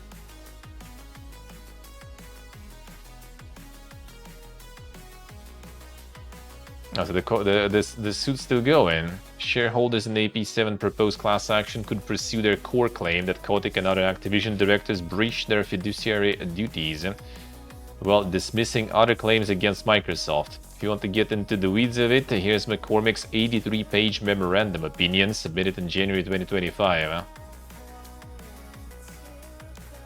Yeah, Karakul looks like it. In a recently filed answer to the AP7 lawsuit, Kotick and his lawyers are claiming that the ulterior motive here is to exert collateral harm on Activision and to help Embracer, who are also headquartered in Sweden. Kotick and his legal team claim that the suit was apparently aimed to help pave the way for Embracer to increase its foothold in the California market at the expense of Activision, making it more difficult for Activision to recruit talent and expand through mergers and acquisitions activity of the sort that Activision relied on to grow historically. Yeah, haven't heard about him in a while. True. Among Kotick's justifications for this argument is that AP7's VU chairman Emma Ire was an executive at Embracer at the time of the lawsuit filing. As such, he thinks the lawsuit was filed to mount a collateral attack on Activision that also appears to be tied to Embracer's desire to boost sales of its games, while leaving Activision hamstrung in the development of its own games that competed against Embracer's titles. A game file obtained a response from Embracer, who are playing the whole thing for giggles. We are humbled at Mr. Kotick's remark that we are competing with Activision on this level. Nevertheless, perhaps difficult to accept for Mr. Kotick, but we did not and do not need any help from Swedish Pension Fund in competing with Activision. Thus, in short, there were no coordination or collaboration between Embracer and AP7 relating to any of Mr. Kotick's statements. No agenda instructions were directed from Embracer with Emma Iret directly to AP7. Still going the lawsuit, alright. Hypnos, first-person adventure and exploration game set in Lovecraftian megastructure fever dream. Enter the nameless city at the edge of dreams. Follow the trail into the shadow of the holy mountain. Embrace your destiny. Haven't we seen this one before?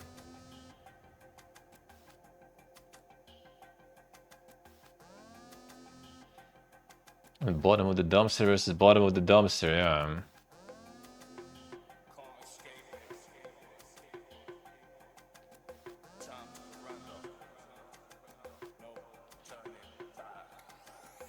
There's gonna be some dankness on this one.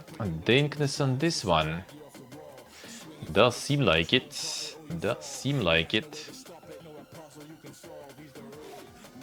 The beginning.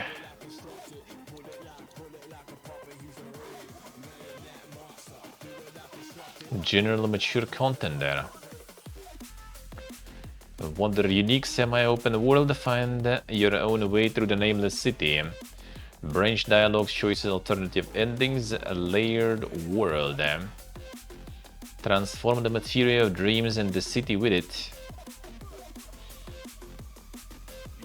Could be some good dankness, could be some good dankness. We'll see. Seem kind of a lot of a walk-in simulation, but maybe. A lore should not be a strict set of rules, says a Hytale developer in a tribute to player archaeology. Better thought of as a set of guardrails.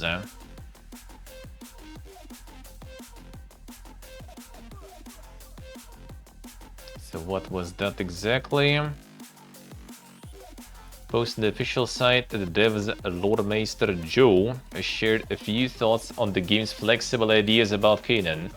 Naturally, a lot of the chat invites comparison with other games with mighty codicism from The Witcher to Dragon Age. Been different too much of Hytale, I confess. I've exhausted my lifetime supply of enthusiasm for blocks, and in any case, I prefer the drearier tone of vintage story, but on this count, I'm quite intrigued. Joe begins by noting that Hytale had a lot of concept art earlier in development, much of which has been dropped over the years in the course of narrative redrafts and other changes of direction, including the discarding of entire factions. However, since the reacquisition, many of these changes have been rolled back or reincorporated in different ways. This is partly because developers have made the conscious decision to return to an earlier draft, one that's far more compatible with the engine we are shipping and the vision we have for the game as a whole. In general, the chaos of past year obliged a hard-headed approach to the narrative convolutions. Certain bits of lore has been shelved, some of them for good, while other materials are being revived. Take various initially divisive redesigns of the insectoid desert-dwelling Skarax. With the timeline we're shipping on and the fact that the new designs aren't usable in-game, we can't exactly throw out the old ones anymore. The devs are working on a method of bringing both into the lore and making them work. In general, the new draft of the narrative retains major aspects of the lore a community has come to love over the years. Characters such as Gaia and Varian are still very much a part of Arcadia, and Tessa and Curious are coming back as well. Devs also intend to revisit the concept of alterverses, these being parallel planets or dimensions. The main one is Orbis, which looks a lot like Earth. And there's like I feel like completely lost, you know, game like just released basically and went through so much drama and stuff, and there is apparently already some like insane massive like lore enjoyers that care about like some factions being like changed and removed. Like, bro, the fuck? And I guess that kind of explains why, like, you know, Riot in the first place even obtained these guys. And they already had some sort of already had quite a lot of following. Then I guess if people cared about the lore and stuff that much. In general, Hytale's development want to maintain a consistent and coherent narrative while also allowing experimentation. Joe argues that a lore should not be a strict set of rules that everyone on the team is required to follow when designing content, but a set of guardrails to ensure we don't get too far off track. Hytale has certain fixed canon foundations, and the forthcoming adventure mode will impose more of a narrative, but as regards the initially released exploration mode, they are leaving it pretty open. Game will encourage a degree of player archaeology that gives us flexibility to tell stories from different perspectives, many of which may not share the same understanding of Orbis and its nature. As you might expect, these clashing perspectives may be faction-based. Así que say. Well, now it's out, so you can actually see that.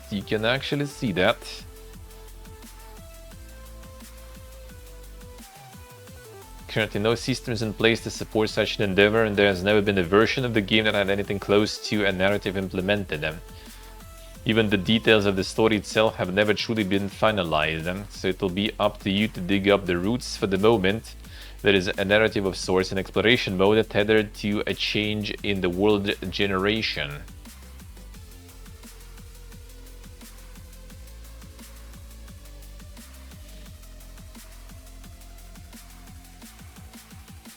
Imagine being able to buy games. Yeah,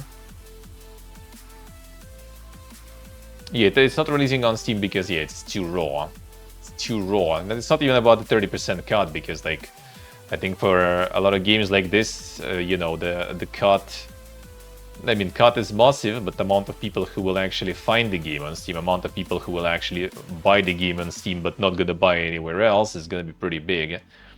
But they're not doing it because game is too raw. They're just afraid that they're gonna release on Steam and there's gonna be a lot of people who will see, you know, something kind of like popular, something hyped up. They're gonna go and buy it, and then they're gonna launch it and realize that it's like, you know, very raw, unfinished, you know, very rough version. And then they're gonna start complaining, shitting the reviews, and that will shit the algorithm, and they're gonna have a hard time dealing with that. So they basically for now don't want to go to Steam for those reasons. When they have something already a little bit more polished, they're gonna be releasing it on Steam.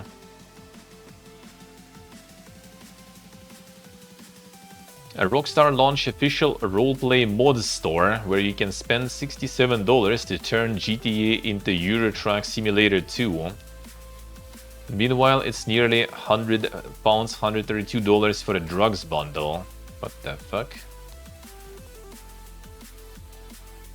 A Rockstar partner GTA role-playing server operator. Folks behind 5M and Red M. Oh, I see.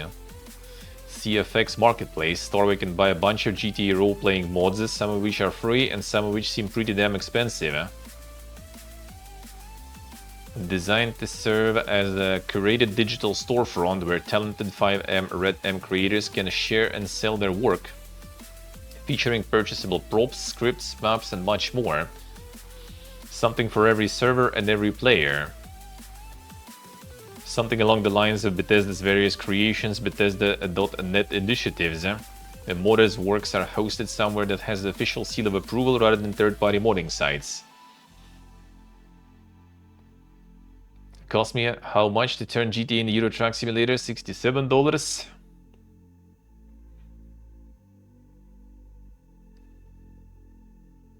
I think though here it is more kinda like not exactly for like one person to get those, because it's the from the RP servers creators. So I would assume it is kind of more for people who run the servers with like RP and everything. So you want to have like on your RP server, you want to have some trucking as a job or fishing as a job, right? You can get those mods installed on your server, and players on your server will be able to play that.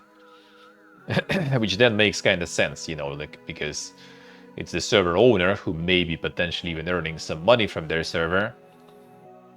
And they can install it, and everyone playing on the server will be actually playing that for free, or maybe by paying some sort of like sub or something to the server owner. So it's basically like if you buy it as a regular human being for your own use, you pretty much kind of like buy it for your own one-man server. I would assume that's how it is. I would assume that's how it is.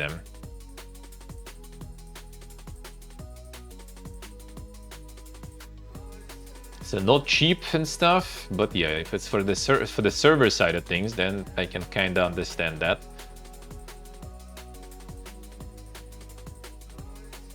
As if making the System Shock remake wasn't tough enough, someone apparently called the FBI on Night Dive during development. A regular response to the game taking a while to come out. True.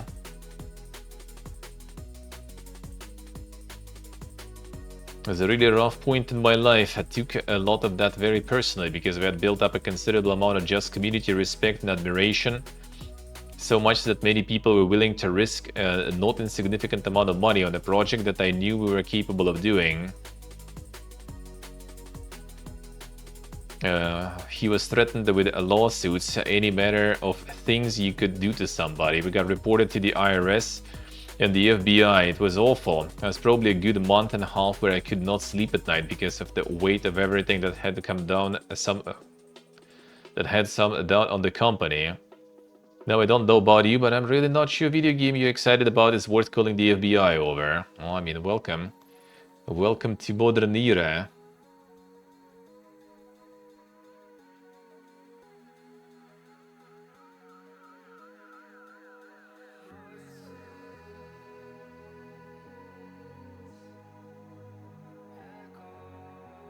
Yeah, as long as the creator of the mod is getting the money, yeah, why not? I don't really see the problem of that. Don't see the problem with that.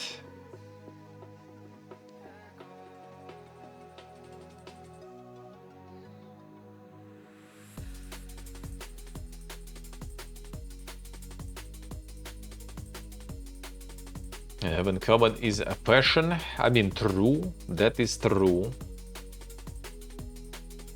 Culture around modding that mods should be free. I think to some extent. Like, I don't really see the problem with like someone kind of charging stuff for that.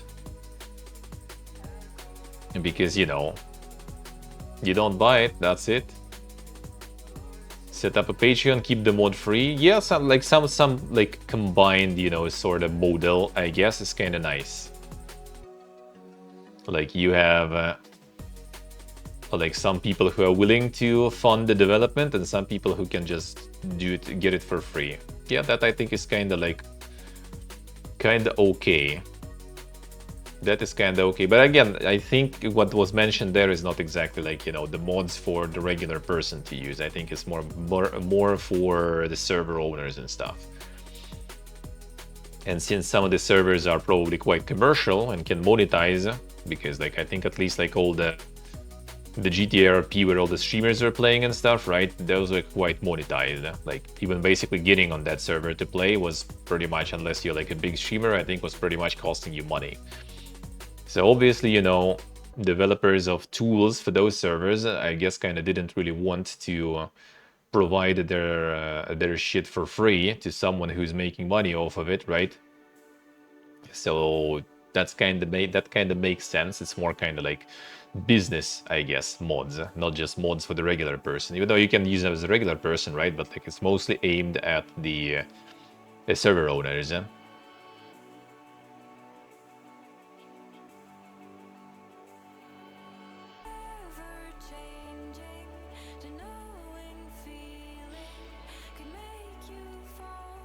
Yeah, I think individual devs trying to do that is fine. Like, if they think that people can want to buy it and stuff, right, sure, feel free. Like, if it's not gonna sell, well, you know, you feel free to do what you want with your work, right? It's your work, so you want to give it for free, do it. Want to give it for donos and stuff, do it. I would say.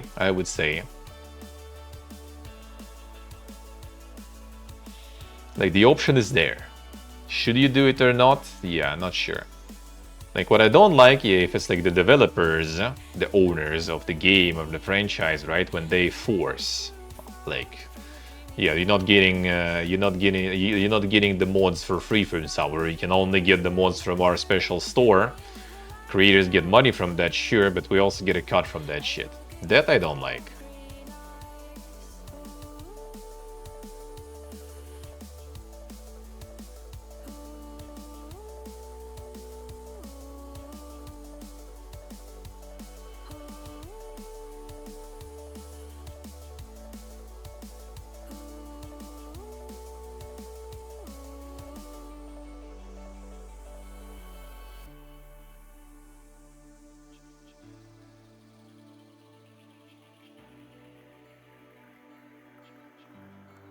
The risk if you start to work based upon intellectual property, and that's probably what Rockstar also is doing. Like, I'm pretty sure that they just, like, basically demolishing all the free shit for their games and just only working with those partner people who charge money and who most likely pay the cut also to Rockstar. So, and that sucks balls, because if more games will start doing that, that will be bad. Like, that I strictly dislike. And there is actually an article about that later, I think, too. Speaking of Rockstar, actually, and the free mods and stuff, so we'll get there. We'll get there soon. Now, next for GOG, publishing games maybe, but its new owner isn't in any rush, nor should he be.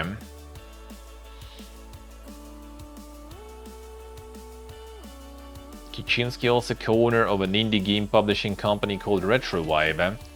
So one of the directions which were not that much possible in the past is evolving GOG more into publishing business, and that's something he will certainly discuss.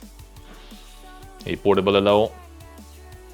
One thing he did stress is that a formal decision on such a thing hasn't been made yet, but this opens a whole new area of activities for GOG, which was not that much possible together with CD Projekt Red as one group, because CD Projekt Red, all publishing activities were connected with their own games, and they didn't want to spread attention into some other topics.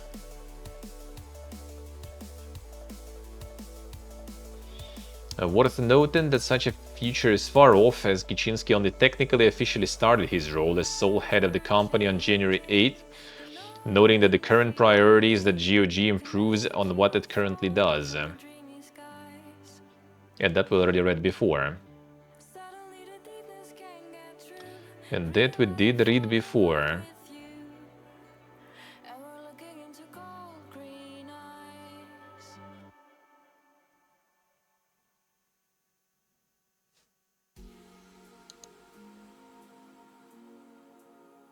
Portable with them streaks. Thank you, sir. Thank you, sir.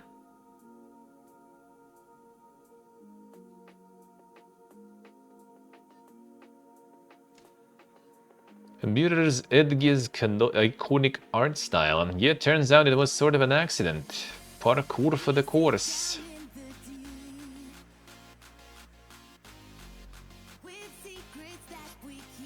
Mirror Edge was still in development. It was originally going to look more like other Unreal Engine games of the time, Brown, with senior producer Owen O'Brien noting how not particularly unique it looked. But we found that when you were moving very fast through the world, you got simulation sickness very quickly.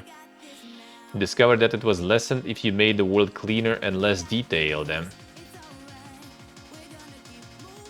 It wasn't bad, it looked good actually, but there was no style to it, or a fairly generic style. It was O'Brien who wanted the game to stand out a bit more visually, noting that you couldn't tell the difference between games like Battlefield, Call of Duty and Rainbow Six. I said in the team, I want to look at a screenshot of Mirror's Edge in the magazine and know it's our game. So Söderqvist worked with his art team to figure out how to get that striking look, drafting up a visual target, ultimately deciding to just strip out all of the colors from the textures, leaving most of the environments as pure white, the occasional block of color to guide you.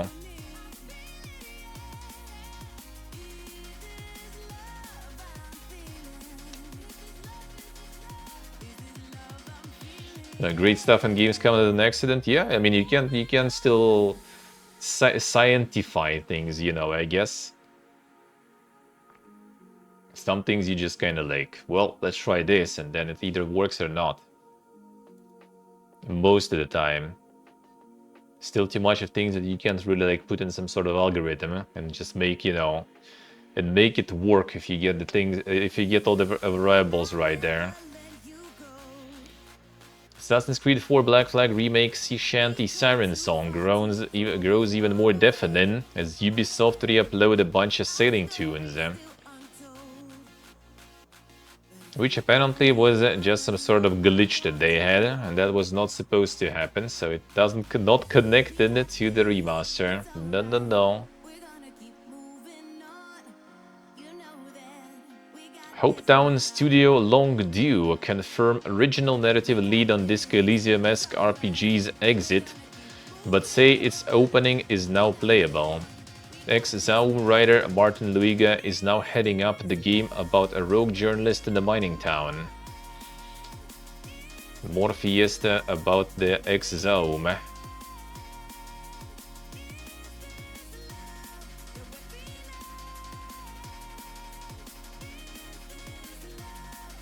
So that was Kickstarter campaign. Campaign more than doubled the original 25,000 goal, amassing 117,000. Development now underway. But the narrative lead interview Grant Roberts is no longer at Longdew. Roberts' LinkedIn profile indicates he left the studio in July 2025, just 3 months after Kickstarter's launch. Now, did the guy get the paycheck there?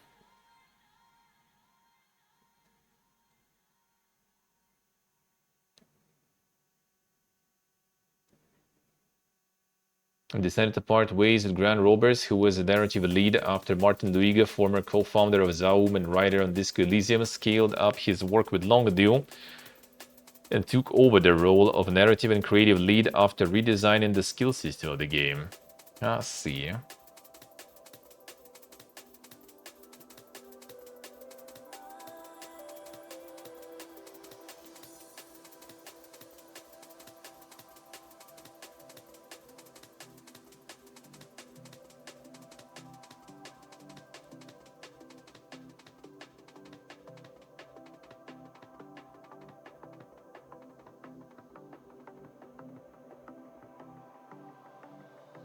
To end up with an official DLC that will stop functioning next time the game updates. Well, I mean, that's what Bethesda actually kind of does. I'm not sure about the scale of that stuff, but they do update them. They actually keep those things updated, apparently. Like in all those like new releases that they had for like Fallout 4, for example, right? And they do have all those included. Anniversary edition, right? Whatever. They do update those mods actually. And they included some of those mods in the Anniversary edition. So at least when it's like, you know, the corp involved, they do, I mean, they need to, right? They like, if they sell something, they need to kind of keep it working. Otherwise, you know, they will get in trouble.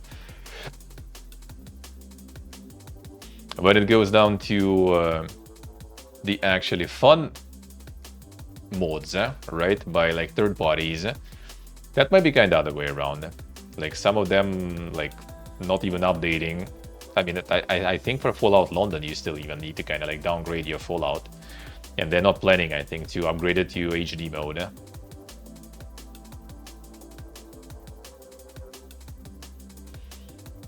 Gearship, yeah.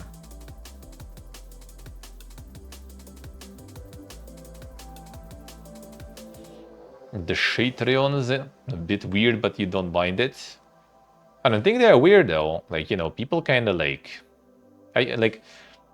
it's same with streaming and stuff in a way, right? Like if you go in and your sole purpose and goal is to make money, then that's fucking weird, right?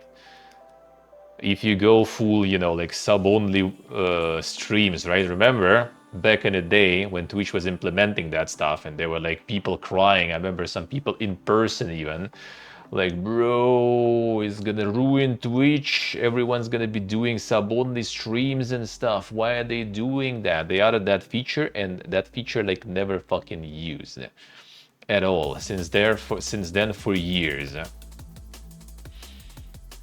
So it is the same thing here, sort of, you know, like you go just for like the buddies, probably bad idea. If you go in just for funsies, right, that is also good. But the thing is, like, if someone goes in just for funsies, they can also just kind of like, well, why am I fucking wasting my time on that stuff at some point, right? You know, like, the passion is not the endless, not the bottomless bit. At some point, you kind of lose your enthusiasm, lose your passion, find like something else to do. I don't know, fucking start a relationship, right? So you have like way less free time now to deal with that stuff. And then you just abandon, mod is dead, you know, and like maybe someone will take over, right, and keep working on that. Maybe not happening that often, actually, I think, from what I know. So like having all those like Patreons and other things is basically just kind of like, well, guys, you like this stuff, you can support me, and I gonna be, you know, and I gonna keep pumping then, because then I have sort of justification for that. You know, like I can tell my girlfriend that, yeah, I'm not, you know, like going to a Netflix and chill because I'm like fucking making money right there, you know. That kind of stuff.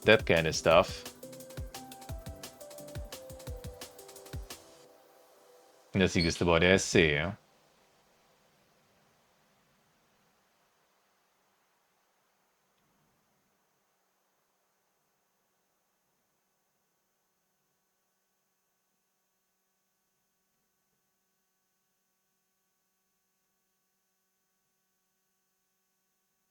Yearship, yeah, true. Yes, I don't think it's actually like weird in any way to kind of like sort of not demand, right, but just kind of like accept some sort of support for that stuff. It's the same with like content creation and stuff too.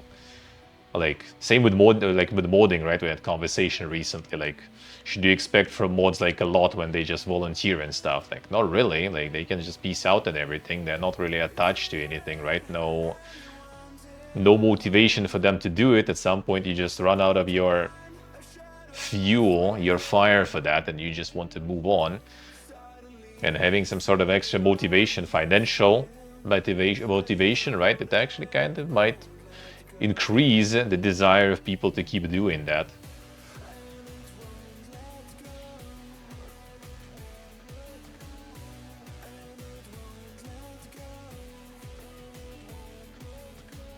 True ship, true. Yeah, London probably wouldn't happen. And London is massive. London is insane, actually. Like, I did really like it, so...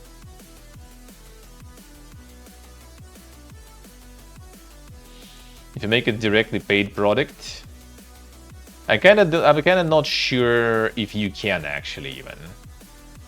Like, I'm not so sure. Like, can you even directly monetize something that involves intellectual property of like some company? Like, I'm not so sure if it's like, I feel like that actually in general is kind of like a bit of a gray area, unless you have some sort of permission from them and stuff.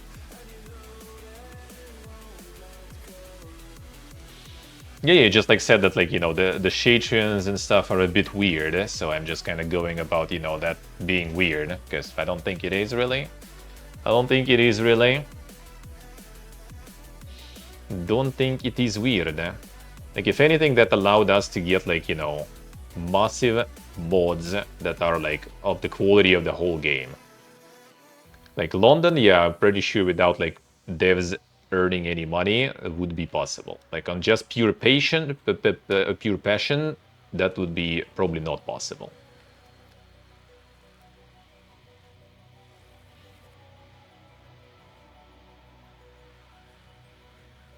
Not monetizing their content, you making your own. I'm not so sure actually. That's why, for example, like there's gonna be like article about it like very soon, because like Rockstar, for example, is shutting down everything. Any mods that made for their games, even non-commercial ones, they can. If you try to go commercial on that, probably they can fuck you over really hard. So I don't think you are allowed, actually. I really don't think so.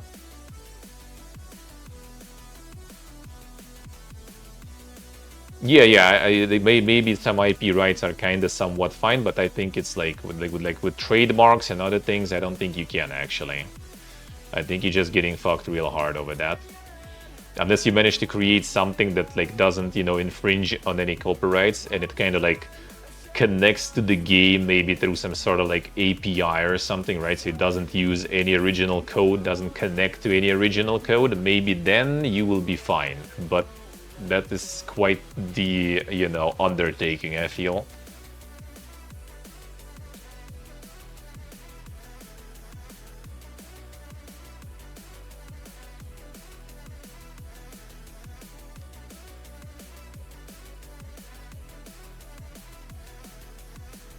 Yeah, I think you're just like instantly gonna get bugged for sure. Like like I mean, we're gonna get there very soon too. It's just like they want to get you, they will get you.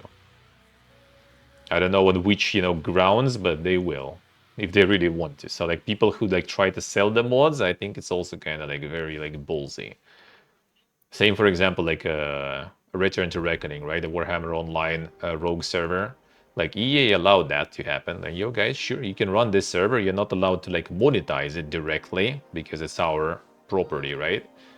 But yeah, they still can get donations and stuff to run the server for the expenses, pretty much, right?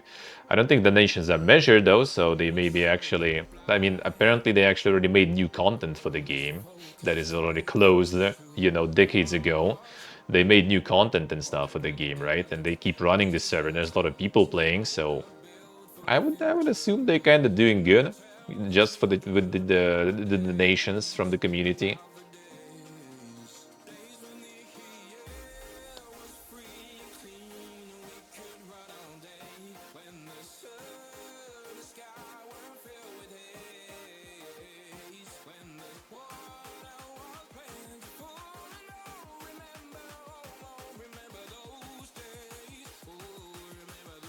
And the game stopped working, there is some accountability for the studios. Not always, really. There's a bunch of abandonware on Steam even. I even own some of that stuff. Like actual abandonware, like that never was fully finished even.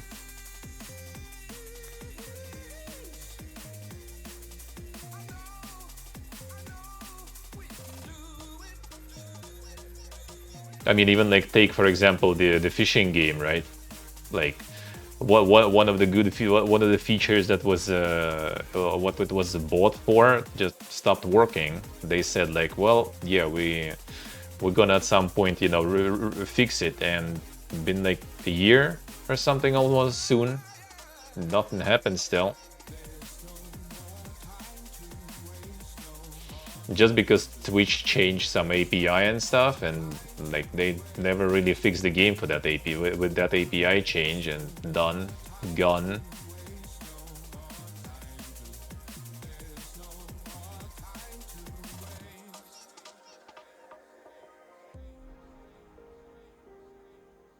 And will update that would broke the DLC that people paid for? Maybe, yeah. That maybe. Dialogue that Stop Killing Games tries to facilitate. True.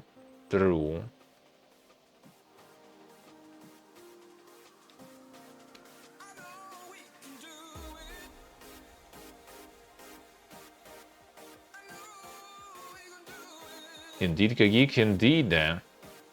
Indeed it is. Oh yeah, well, there you go. A bully online shoved into a shutdown locker as the modders behind it say that's not something we wanted. Strongly worded letter from principal sounds like it could be behind the sudden stoppage. I think there's another article about that later there. A bully online project is shutting down forever, which unfortunately means all the following is going to happen in 24 hours. Our official bully online server on svig.com will be shut down. Development of scripts for Bully Online will stop. The source code will be removed from selected.com. All our web pages referring to it will be removed. The launcher downloads will be taken down. All Bully Online account data will be permanently deleted.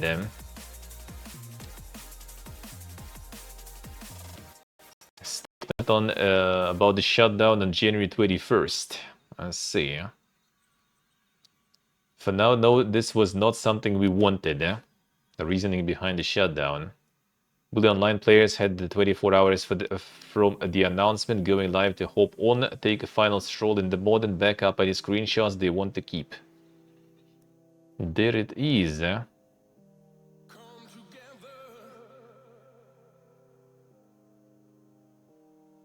Whole thing smells very much like some Lionel Hudsons have been in touch and politely delivered a message amounting to please knock this off.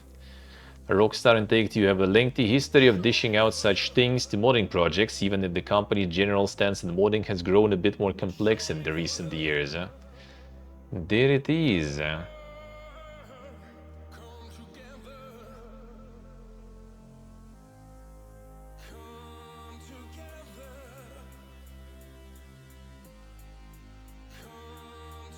Developers want to be able to push updates to remove modify players' content and stuff. You can still degrade the version of the game.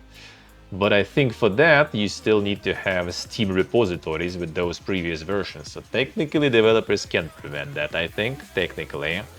And you will need to get the old versions from some sort of, like, you know, repository and stuff and manually downgrade that shit, most likely. That's what I did with Fallout 4, after all. Like, it wasn't working with the latest update. And still doesn't work, by the way. And not gonna work, I think, according to the mod devs. So you actually needed to downgrade through console to the older version.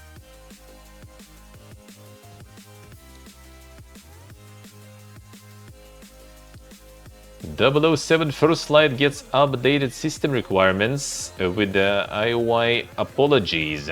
Okay, what's what now? Minimum PC hardware requirements, 1080p 30 FPS. Core i5 9500, Ryzen 5 3500, GTX 1660. 16 gigs of RAM, 6 gigs of VRAM. Yeah, I think they had the required VRAM in the amount that specified GPUs don't even have. So that was kind of weird. That was kind of weird. A recommended 1080p 60 FPS, 13500, Ryzen 5 7600, 3060 Ti, 6700 XT. 16 gigs of RAM, 8 gigs of VRAM. Yeah. I wonder if there's gonna be some sort of delay coming or something. For some optimizations or something. Yeah, we'll see about that. Well, good thing I kind of not even, like, interested really, so whatever. Elder Scrolls Online's smaller expansions are not in any way a result of last year's layoffs. Doubt. The move to seasons was always the plan. Well, that was the plan, but about the smaller updates, I don't know.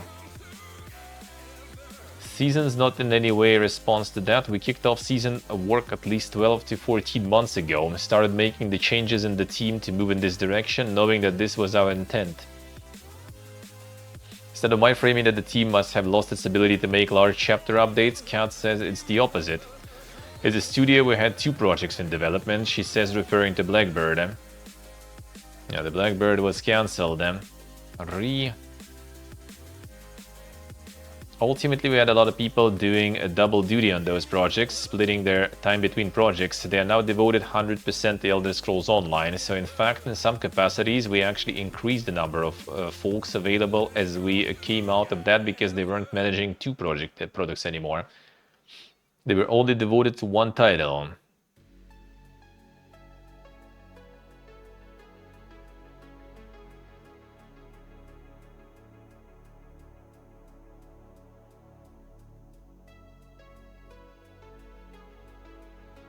Refreshing older aspects wasn't something previous way of doing things allowed. The night market zone, let's see the remote, this one does.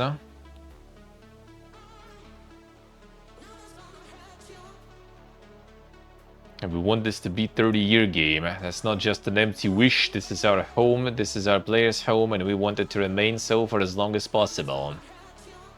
To say that layoffs didn't impact us wouldn't be right. We are putting on a strong face. We're human, absolutely impacted us, but you know, the team rallied. We're excited about the future. We're excited that we're making all these big changes.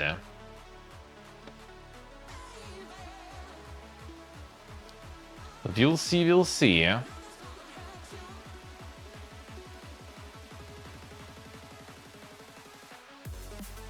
The next zone coming there. Monster Hunter Wilds PC performance might stand to be improved by limiting DLC checks, but that's not necessarily a silver bullet. Helps according to one modder, but only to combat slowdown near support desks.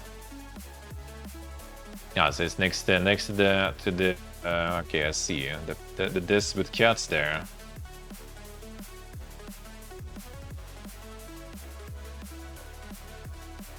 Yeah, that was quite a fiesta there. So yeah, the DLC checks quickly made. That one apparently was a big debate though. I see. Close to the DLC guy. It does say here actually. Yeah.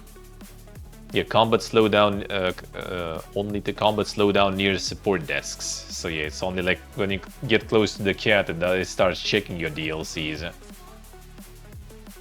Performance went through the roof without any CPU boost in balance mode and any settings. Game literally flies. Well, I guess you're gonna be flying right next to the desk there, and that's pretty much it. Looks like, yeah, only happens when you're close enough to support desk feline, the ones that handle bounties and have a DLC menu. To see an exclamation point on its map, a world icon which pops up if you purchase DLC, so you know to go and redeem your new DLC. So it only matters while you're standing in near a base camp. Not quite as game-changing as some were hoping, but better than nothing. Pretty useless overall, yep, seems like it. That Assassin's Creed 4 Black Flag Sea Shanty Deluge was just down to technical issues, Ubisoft say. It just happened that a bunch of tracks from the game with the remake reportedly imminent needed sticking back up. Hi there, music lovers. We encountered some technical issues with a few of our videos, which we had to re-upload, and apologies for the trouble and hope you enjoy the music. Still trying to pretend there is no remaster happening or something. Amazon's once hailed fantasy MMO New World will vanish from servers in a year's time. You can no longer buy it as of this week. Feels Bud Mon, 31st of January 2027. Feels Bud Mon. Alongside the similarly ill-fated Crucible, played that, and Breakaway. Which one was Breakaway? Guess that one never was released. Can't even join in now, yeah. Only if you already have the game, I guess. Never lucky, dude.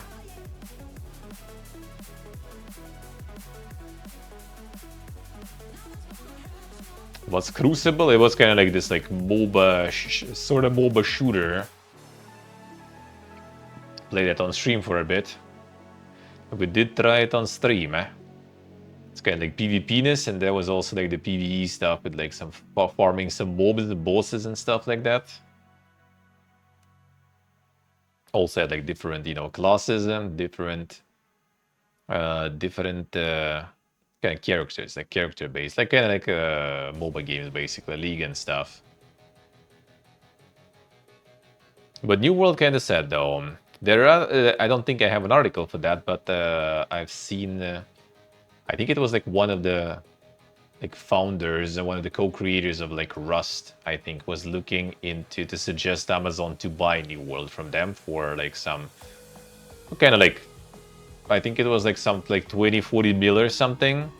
I don't know if they are kind of interested in such amount of money though. I wouldn't be surprised if they just don't even want that to exist because it's kind of connected to them, right? Still. Let me see. They can find the number. Yeah, the Face Punch Studios COO wants to buy New World for $25 million. And I just feel like Amazon is like such a, you know, massive company that they probably just like rather like let it sink than take this 25 mil, I feel. Like for them 25 mil is probably fucking nothing. And they maybe just want to kind of like completely forget about, remove all the ties and connections to the gaming industry for a while probably or something. I don't know. We'll see though. Like that would be nice if they will actually agree to sell and the game will survive. I would love that, man. Like it's actually kind of sad. That's like I haven't felt like, you know, sad probably about like some of the games, MMOs specifically, right? Like dying that much, but that was kind of a bit sad, you know. It's a shit game anyway. I mean, that's an opinion, sure. So yeah, I kind of felt a bit sad that it's going because we did play it a bunch. And it was fun while we did. Some good memories with that one. So when MMOs are going, it's always sad when you play them a bunch. It's always sad. It is always sad. So we'll see. I hope they'll manage to maybe save it. Maybe, because it was actually nice. It was actually nice. Like, maybe release was a bit of a fiesta, but yeah, when the return to Eternum happened, that was actually really good. That was like solid like 2 months of us just like grinding it on a daily basis together. And that was good. It just like kind of like, I think they fucked themselves over with that DLC. That I still kind of very convinced that it was a really bad decision to do it that way. Which, I mean, now they made free, so if you own the game before it died, you can actually play that DLC for free. If it would be initially like for free, I think that would actually keep the game going.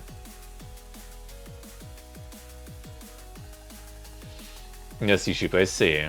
Well, with MMOs it's kind of tricky though, right? Because MMOs should be mostly online. Like I wouldn't be playing single player New World in any way, right? Even just for the memories, like I don't really understand those. Like some people, for example, run like the offline servers on their local machines for like Ragnarok Online, just to kind of go in to like, you know, to reminisce, I guess, in the past, right? I don't understand that. I still need to kind of like functional MMO. I still need like other players, right? I still need to kind of like the experience of like, you know, like the server being alive is the part of experience in the game, right? I can't disconnect myself from that. I need it to be MMO to still kind of enjoy it. And that would be only if, you know, those laws will allow somehow people to run some private servers for the game, which will be very tricky to do. I don't think any legislation will go with that. Like, with MMOs and stuff, they're not gonna allow that, I bet. Yes, YouTube, I see. Well, that's the thing, like, if there's a MMO with no players, I would just rather play, like, the proper single-player game with good story and stuff, because, like, let's be real, like, majority of MMOs, in terms of, like, just story are dog shit. In terms of gameplay, mostly quite dog shit, too, in comparison to any proper single-player, right? Graphics, not really, so, like, instead of that, I would just, like, go play proper single-player. You know, than playing single-player MMO. That's part of the reason why I, for example, also flushed... what was the name of that one? The RPG that was supposed to be an MMO, but then became single-player RPG. That I just couldn't play. I just realized that yeah, I'm just grinding for MMO that is not an MMO. Like, why am I doing that? I just gonna go play actual MMO, probably.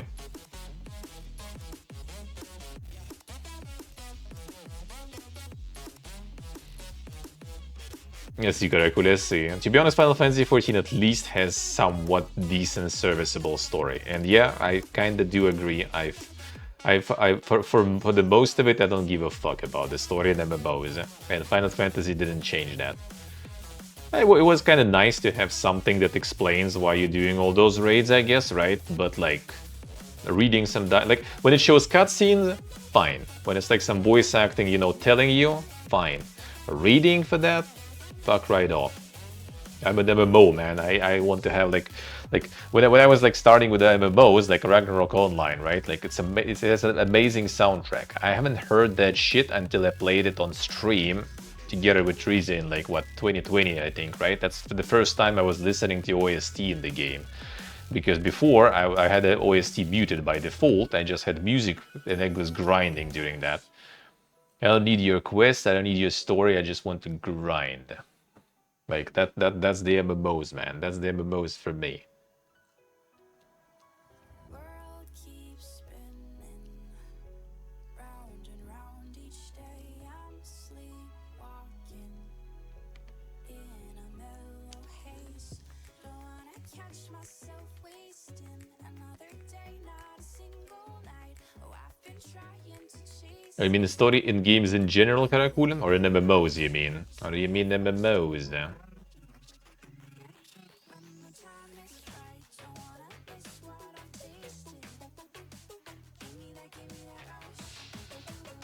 So yeah, like New World, I do kind of hope they will manage to salvage that. I do hope they will salvage that. And maybe we will again gather our team and go play that. Those were good times, man. Those were good times. So yeah, maybe Amazon will agree to sell. And would be very happy about it. I'll be very happy about it. Skyrim co-lead claims Elder Scrolls 6's helm was once promised to him and he envisioned a plot mirroring the best Star Wars film. Let's see, Karako, let's see. It doesn't seem sure Bethesda have okayed his plans for the ending.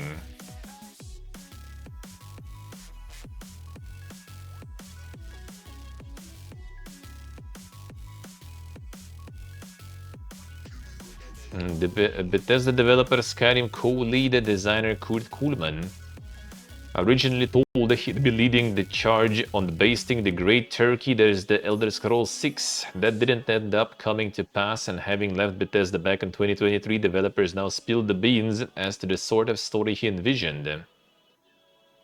According to Kuhlmann in a chat with PC Gamer, Todd Howard verbally promised him this role in the aftermath Skyrim's release.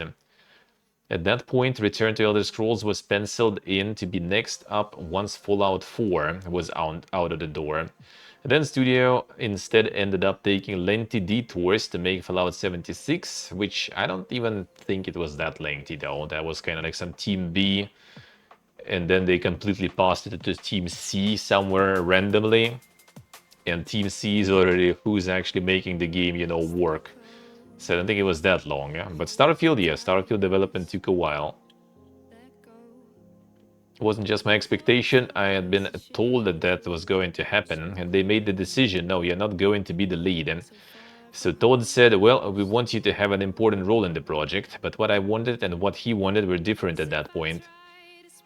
Well, he does cite it as a factor in his decision to leave Bethesda for his current gig, alongside changes in the likes of communication process during development that the company's growth in size over time brought about. The developer said with hindsight that he reckons he might not have enjoyed being lead on the game. Then the Todd lied again. Classic, classic.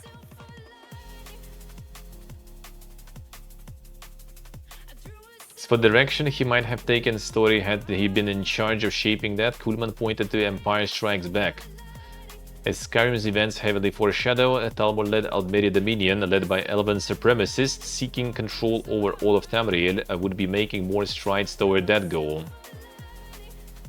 Rather than being an all-powerful chosen one directly standing up to this enemy, the player would instead have more low-key role, with the ending involving them keeping hope for an eventual victory in a future Elder Scrolls entry by succeeding in a task like keeping a hare alive. I see.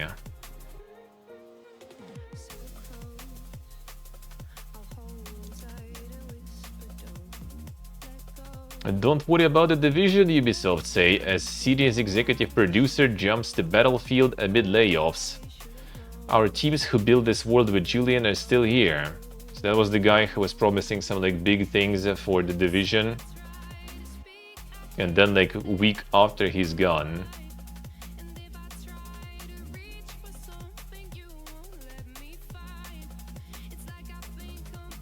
There it is. Yeah, the guy said that it's gonna be, yeah, that's one.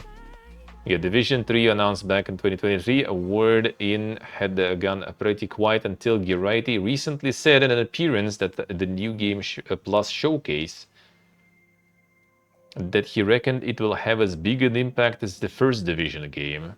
And then he's gone in the week. Nice. Aged like milk there. Aged like milk. Fortress is a dark fantasy dungeon crawler with turn-based combat mixing strategy and risk. Choose a class, delve into cursed chambers, roll dice to fight brutal enemies and grab loot, face tough choices, survive epic bosses and fight to escape, or fall to the shadows.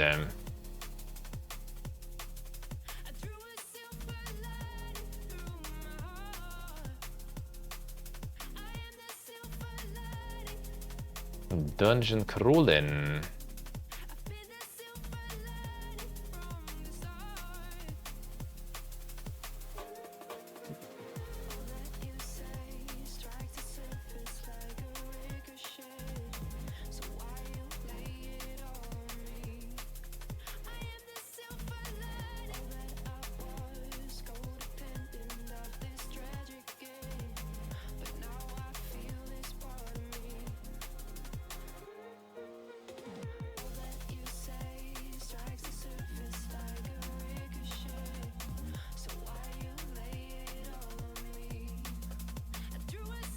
No fast button presses there.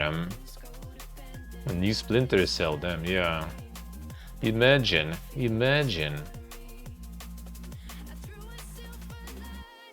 This might be interesting. Demo available, actually. Dungeon crawling.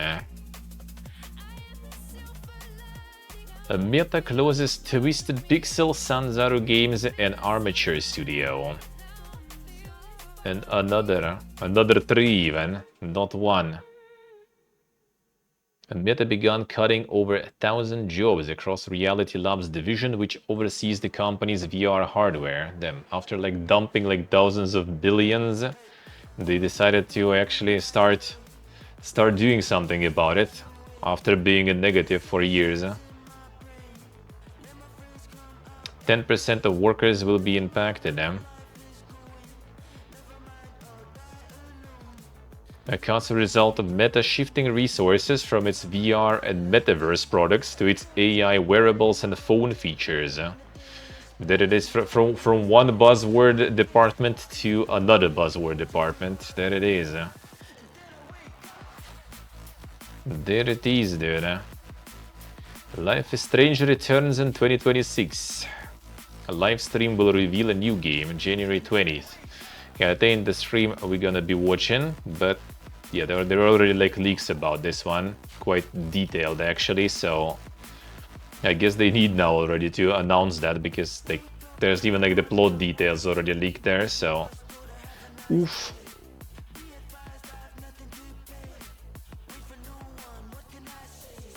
With 125 million euro in annual government support, the German games industry is feeling good about 2026.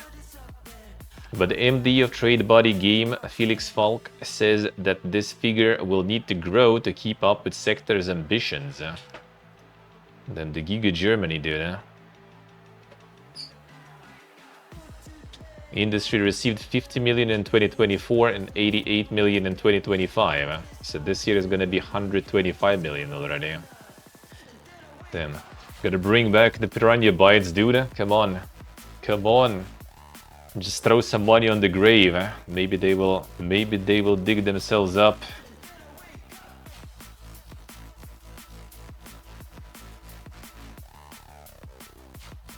Potential growth in Germany is much higher than this funding budget would allow. Well, I mean, you always can say that you need more. Like, you can throw more on it. It's good that there are already some investments, dude. That's like Germany probably ahead of the whole world, I would assume, even in terms of like governmental investments in the video game sector. That is really good, huh?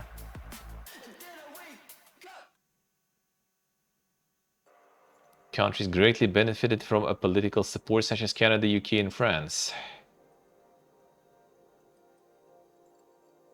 Saudi Arabia is providing billions to play a big role in the future industry. We shouldn't wait for others to be even further in the lead. I mean, I guess the thing is like they're providing that not in like how Germany provides that they do grants, right, to developers. Like there is a company, they develop, and German government, all right, that seems good. Here's some money for the development. How the Saudi Arabia goes, like, oh guys, you got something good here, all right, we're buying everything. Like that's kind of a bit different, you know, I would say. Or not everything, but at least like part of it we just buy. That's kind of a bit different, like, you know, form of financial support, I guess, I would say. Like if Germany will start just like handing out like billions also with no strings attached, that's probably not gonna end well.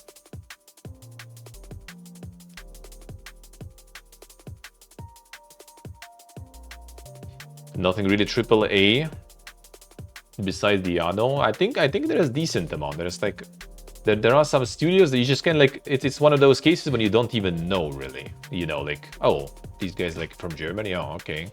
I didn't even know, you know. I think that is decent, but and that's also a good thing, right? Like, why would like do you need it to support like a AAA? Honestly, in my opinion, like why like the Rockstar, for example, gets like the tax refunds, tax returns in the UK, like they can't fucking, you know, afford paying taxes or something, like bro. Like they probably could like sell, you know, some like shark cards or whatever and pay that tax in no time. Like one day of like the shark card sales, probably all the taxes paid, but they get the fucking tax refunds and like other benefits from the government. Nah, like I think you can actually what Germany does is good though, because it's more kind of supporting like the smaller, not just local studios, by the way, too. I think.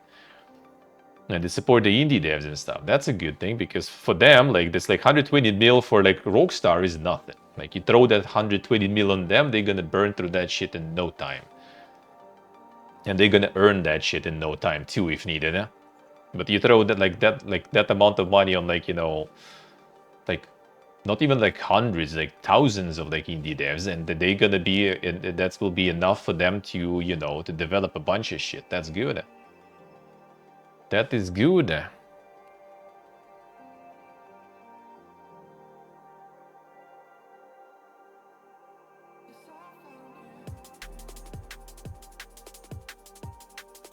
Been telling politicians for some years now that tax breaks are the standard worldwide. They give companies more reliability, which is what counts when it comes to opening up studios.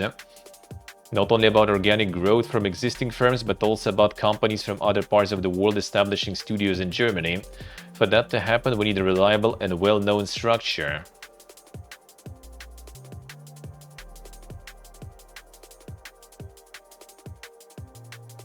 I see, Axel, I see.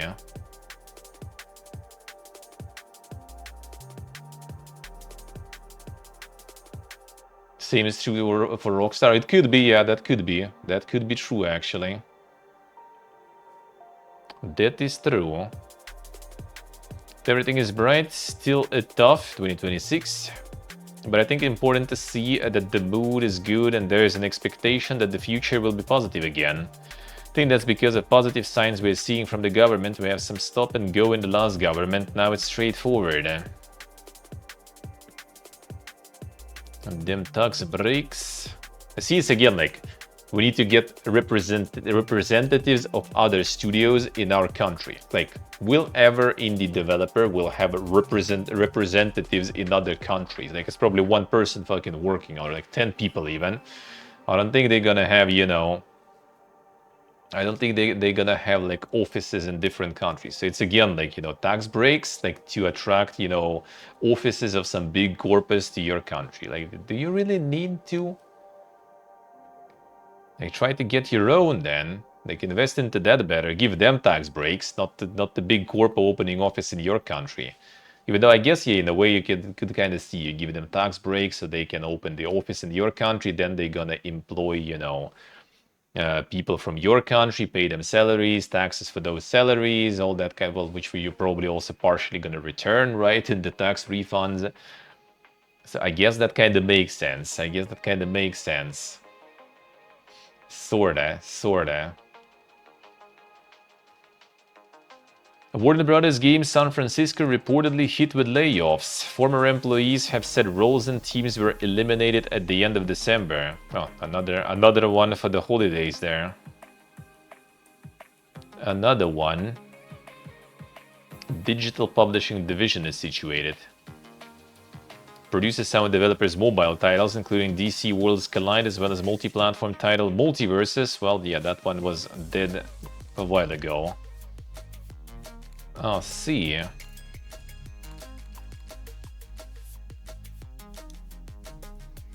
Detroit Become Human surpasses 15 million units sold worldwide. Quantic Dream said milestone reflects the dedication of our teams and the continued support of players around the world. Still keep pumping the Detroit, holy. CEO of Stellar Blade Dev claims AI is essential for smaller nations competing with the manpower of China and the US. We devote around 150 people to a game, China puts in between 1,000 to 2,000. I mean, that's kind of one way to do it, I guess. It doesn't have the stuff to rival Chinese competitors. AI can help maximize headcount as well as safeguard jobs, as developers could become more valuable if they are trained in AI tech. It was pro-gen AI from the start, I see.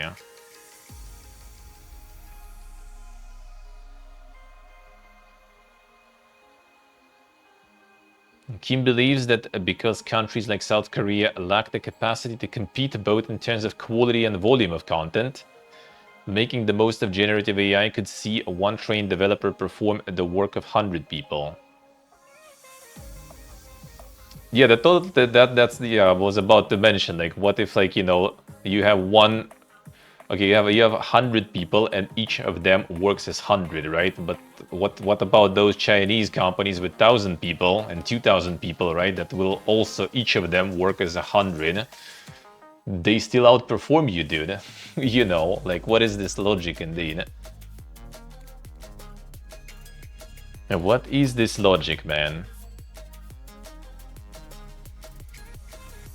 No, that doesn't exactly work like this. Not to mention, like, you know, there is also, like, for example, the Nordic companies, right, that are making some, like, fucking bangers that go crazy in terms of sales and everything, and that's in the countries with, like, really high, like, life price, right? Like, the level, the salaries they need to pay to the developers there.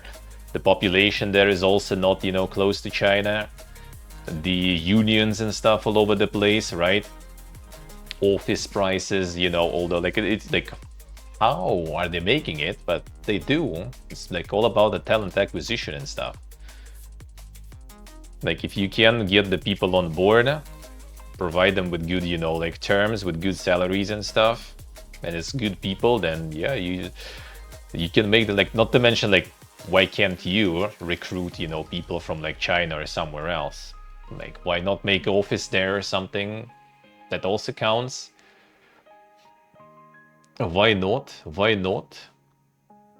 Make the office somewhere else, or like relocate some people from other countries to your country, you know, give some like work visas and everything to people to work in those industries. If you provide good terms, people will go, for sure.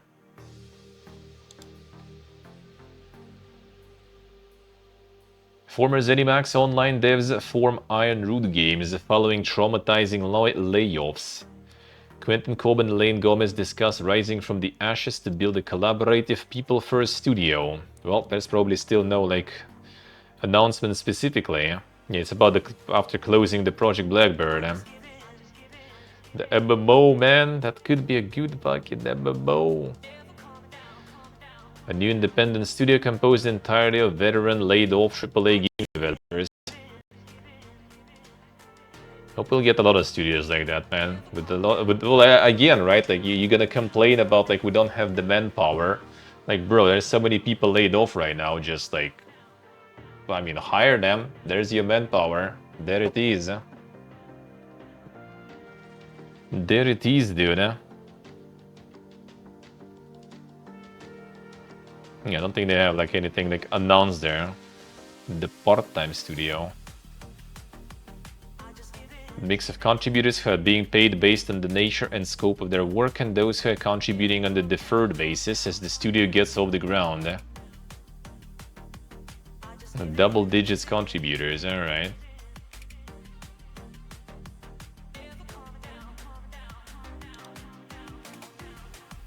Well, there's more. Ubisoft confirms 29 jobs lost in Abu Dhabi mobile studio. Difficult decision to restructure.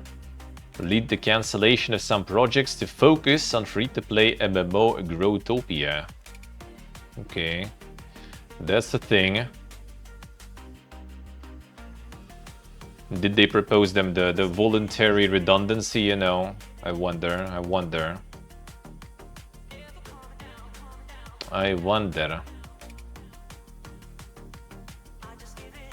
Two labor complaints have been filed against Nintendo of America and Contractor Tech Systems.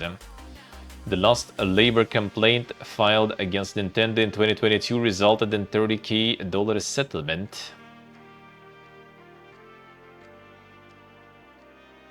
Violated labor laws that prevent employers from interfering with self-organizing activities. Ah, more union busting good there.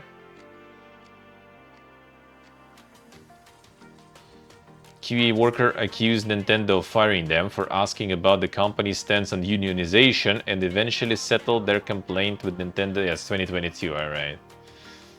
The union Boston. Again. Joseph Harris vows to never take Hazelight public. You have to make stupid decisions to make the financials go up. That I don't like. Based. We'll never put Hazelight on the stock market because you have to make stupid decisions to make the financials go up. That I don't like. That doesn't make sense. Then we lean too much on the business side.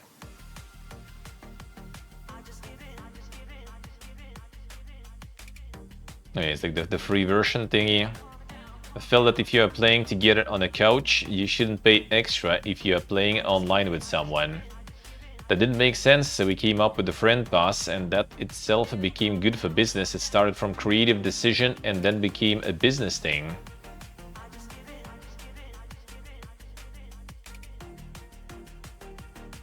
That's zero, I say. Every single decision by Hazelight will be based on what we feel is great for the game. We're not going through data thinking that what will sell or not sell. That's not how we do it. I'm not saying that the business is not important. It's important to combine them together. If you lean in too much on either side, either too much on creativity or too much on business, is going to be bad for the game. Do you hear after the success of things like Clair Obscur Expedition 33 that AA games are taking over, but I would not be able to live without a AAA title? Really want to play the blockbuster games. You can't do GTA for 10 million. We need both. It's important not to get stuck in ideas like AA is a new thing or indie is a new thing or blah blah blah is a new thing. We need the diversity. I hope the publishers don't just look at the game like Expedition, which has been super successful, and think, oh, AA is a new thing, let's only do that. I don't believe in that. You had a huge amount of AA games that came this year, which nobody cared about. Let's remember that. Yep, that was a lot. Alone in the Dark and stuff, for example. Actually, was it this year or was it, I mean, last year? Or was it even a year before? I'm already like lost in time a little bit. The Banishers or whatever, right, also was AA that looked kinda alright, but it just like completely went nowhere.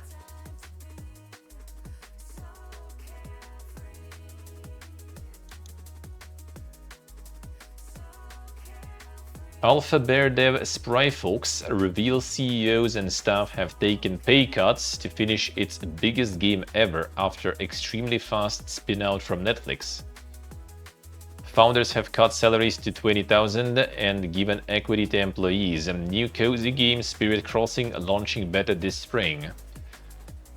That's a nice move at least. Studio was being divested by Netflix, which had acquired it in 2022 as part of streaming giants changing games focus. Company previously shut down its nascent AAA studio and cancelled a number of titles being developed by external studios.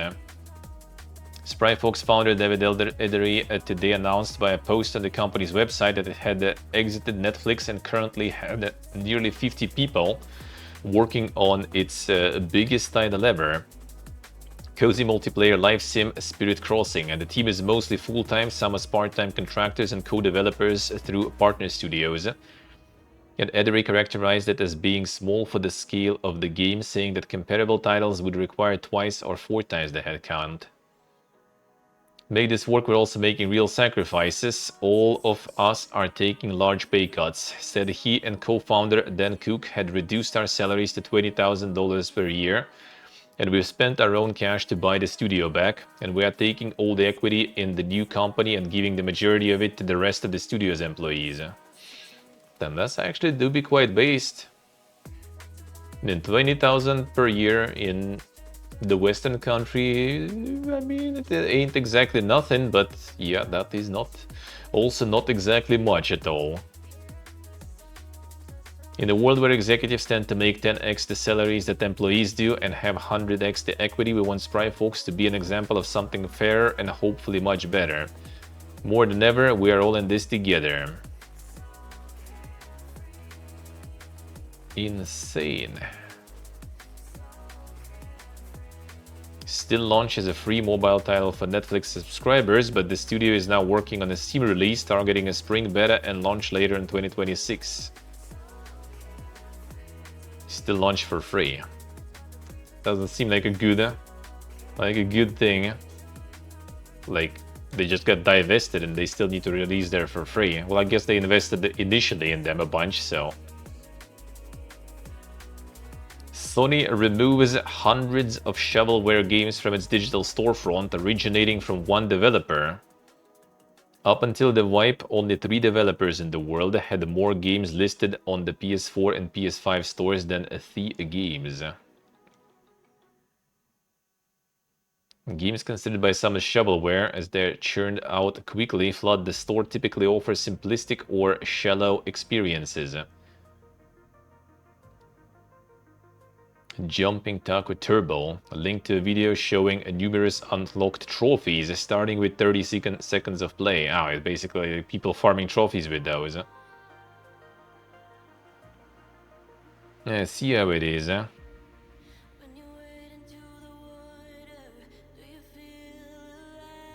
More than 1,000 games being cited as wrong for Thai games, since it's counting 8 different PlayStation regional SKUs for each game. See. Thai Game's earnings were $10 million across its lifetime, not per annum as previously reported. Damn, son, not bad. 10 mil for making fucking shovelware on PlayStation, just so people can buy it and farm easy trophies for the numbers go up stuff. Damn, where's Ultan, man? He's missing today all the insane business ideas, huh? All the insane business ideas for game devin. Amazon greenlights Fallout Shelter reality show. Competition series will blend large-scale challenges with deeply social, psychological, and narrative-driven gameplay. The fuck?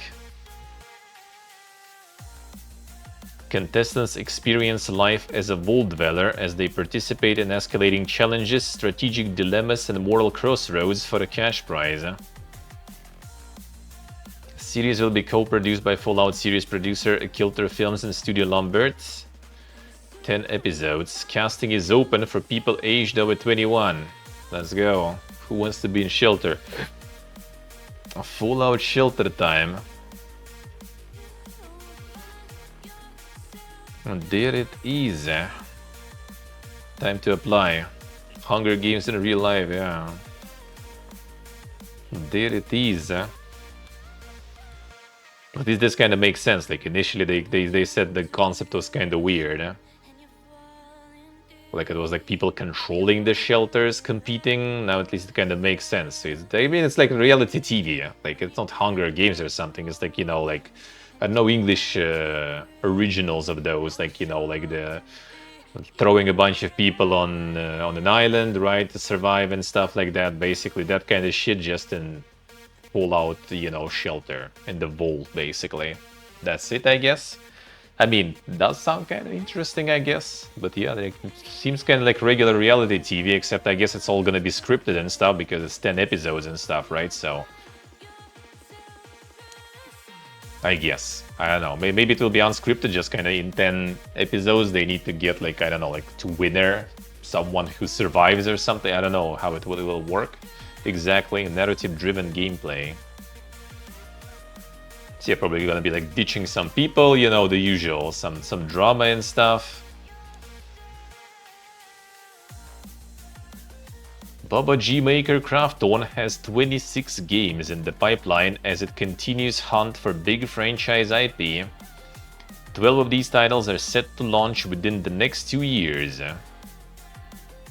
I mean, guys actually fully accepting the AI there, so they can churn them a lot. A reality show except people wear the stupid blue jumpsuit. Yep. I wonder which, like, vault they also gonna, like, will they create some new number of vault or what is gonna be? Make it a part of game lore there. 24 of which probably AI slope through. They have the right idea? Wait, who? You mean the Fallout Shelter one?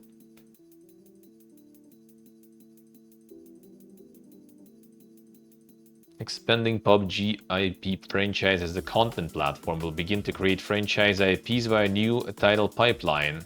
I mean the PUBG guys.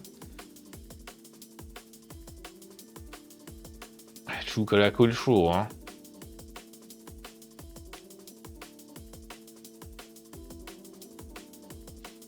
The multi-tracking projects, I mean, yeah, that already, like, also, like, been said. Well, look, what I like, how I like it's being made is kind of like Obsidian did, not sure currently doing.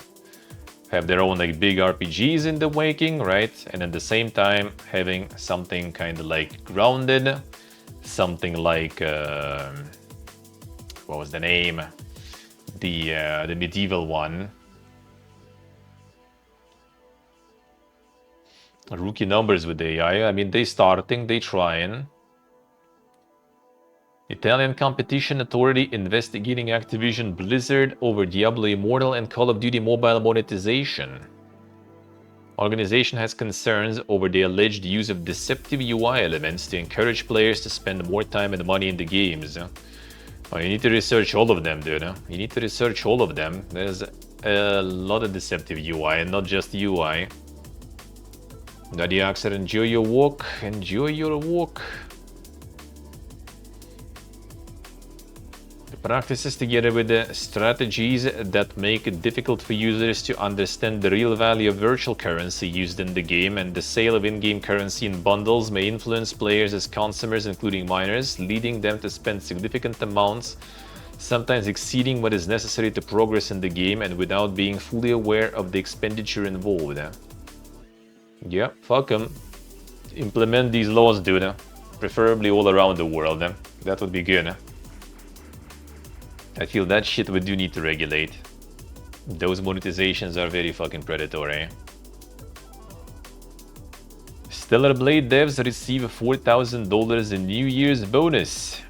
Again, another one. Gifted cash and Apple products for New Year's. Yeah, not like they're flexing like this already. Like every year, I think they kind of like, oh damn, the Stellar devs, Stellar Blade devs did this, Stellar Blade devs did that. Yeah, previously received items such as iPhone 14's credit cards loaded with 10 million won, $6,800, PlayStation 5 Pros, and Switch 2s. Shift Up gifted 300 employees a 5 million won cash bonus, $3,400. Apple AirPods Max, Apple Watches for this New Year's.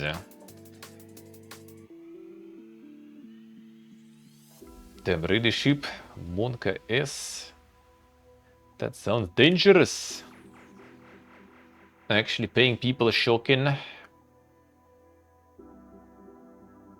It's kind of interesting in the light of all this, like, you know, we need to embrace AI super hard to compete. So, like, I don't know, man. If that AI allows them to pay more to the people, then I guess. All the other studios are firing. True, true, true. No, I do agree. That's good though. Yeah, people getting paid. That's a good thing. That's a good thing. People getting paid regularly and without even the releases in this year, right? That's good. That is good. Actually, I guess the port was this year, right? To the PC. So that's good. I do approve. And that's the thing, right? Like, do you need to complain about, like, you know, some other like countries and stuff, or like outperforming you in manpower when you have such good, you know, like salaries and paying bonuses? Like, I'm pretty sure you have no problems getting like all the manpower you want from across the globe. Like, you know, with those bonuses and everything, like, you need some like community management. Like, bro, hit me up, dude. I'll work on it. I'll make more progresses in that direction, and I'm ready to go, dude. Like, miss me with Apple products though. I'll take bonus money on top of that, but other than that, like, I'm down. Let's go. Palworld facing more Pokemon rip-off allegations with new game. Already.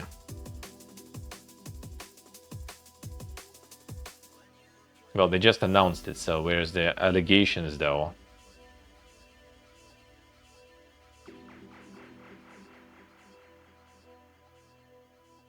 So basically just the fact that they're making TCG just like Pokemon also is already like, yeah, okay, I see. The classic.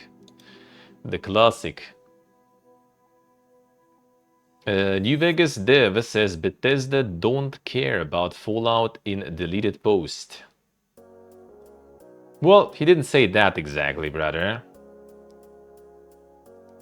Yes, Chris Avalon. Oh, he deleted it in the end? Oh, I assume replies were quite interesting then. Don't think Bethesda hates Fallout, they just don't fully understand its roots and arguably don't care. They own the franchise and they just want to do their spin on Fallout and make that the norm. This usually translates into colorful, shallow theme park. True.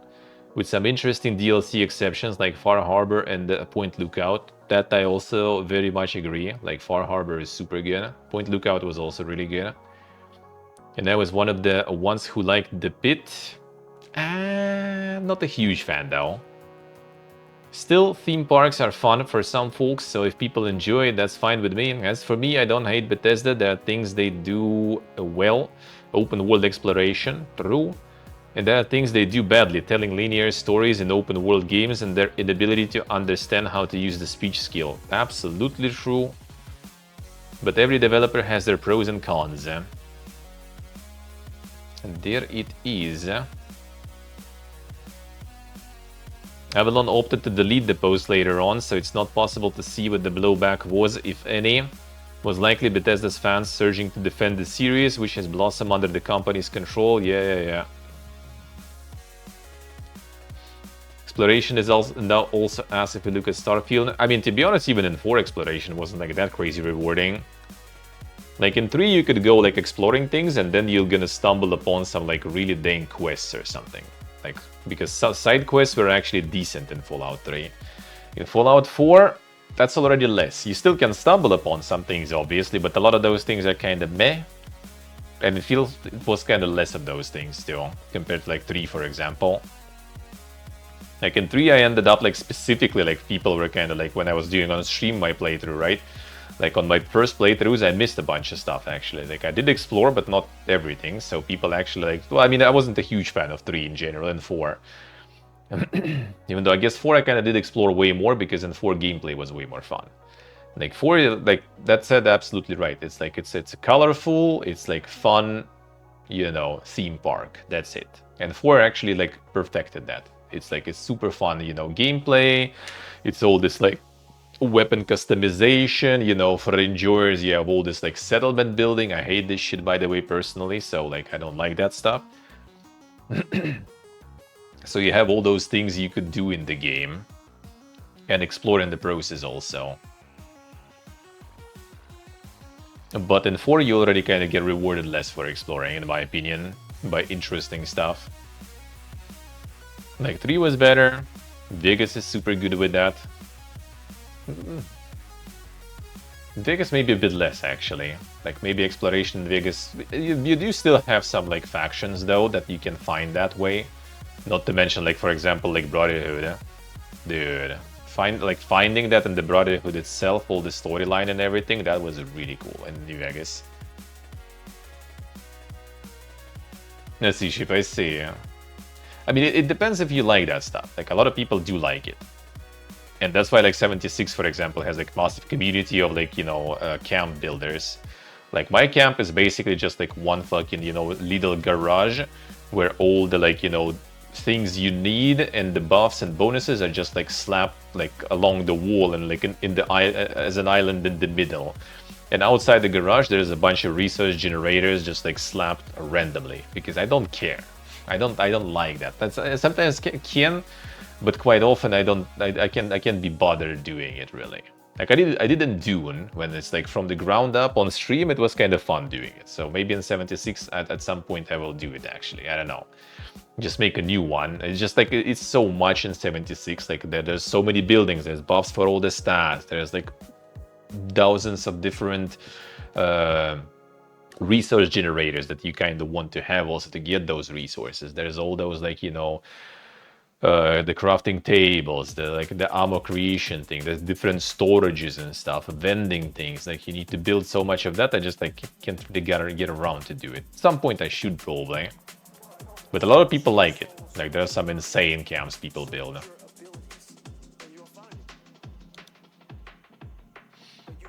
But I do agree with Chris Abaddon. I do think that they like Bethesda doesn't understand the core.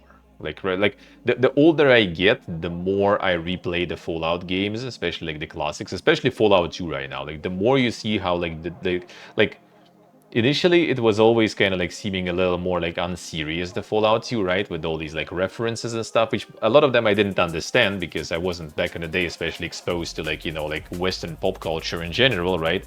So a lot of those references were completely missing me. And they still do, by the way, most of them. But the more I play, the more I see like, you know, the depth in like the writing and everything and how, and when you already know like Vegas after, right, and everything, and you just kind of like understand how like how much forward they were looking in terms of writing and how much deep the writing is and how much stuff they kind of like developed in terms of like, you know, like the universe development. Like good universe development, not just kind of like, I don't know, like creating a bunch of like those different like brands that they did for like future Fallout, like all this like Red Rocket, you know, like all those things, like creating this like this retro futuristic like fluff sort of that also kind of I guess supports all this like the corporate capitalism thing. Yeah, I don't know if Bethesda tries to go for it or it just kind of accidentally happened. But they go with all those like brands of everything and stuff, which is just kind of like, I mean, I don't care, dude. I don't even want to read like those emails because it's like some management of some like company or whatever, like emails. Like I don't care about this like deep lore on that company because it's like it doesn't really play any like need. Like I don't need to know this shit. Even in Vegas a little bit they had that already too. I guess they kind of needed to do it, you know. To follow kind of Bethesda's ways a little, right? So they also did all this like a little bit like branding stuff, the Sarsaparilla, you know, all those things. But 2 right now playing, I do enjoy even more than I did before. The more I play, the older I get when I'm playing it, the more I kind of like see that. Nvidia CEO says AI doomer narrative is hurtful to the industry. Who would have thought? Who would have thought? I think that the idea of a monolithic, gigantic company, country, nation state is just super unhelpful. It's too extreme. Want to take it to that level? We should just stop everything. What's the point? Not industries that need AI, which he calls just the next computer industry. Wang says that, well, this good AI isn't coming next week or next year. A whole world needs to move forward next week, next year, next decade. Negativity from general public and prominent figures has been extremely hurtful. It's extremely hurtful, frankly. I think we've done a lot of damage lately with very well-respected people who have painted the doomer narrative, end of the world narrative, science fiction narrative, he said. And I appreciate that most of us grew up enjoying science fiction, but it's not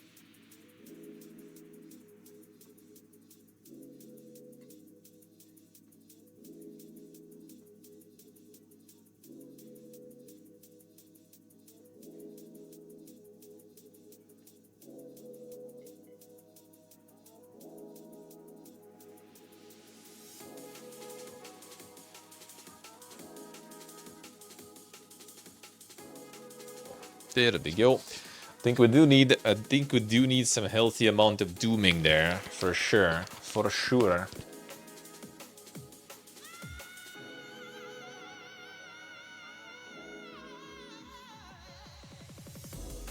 Let's see, you guys see.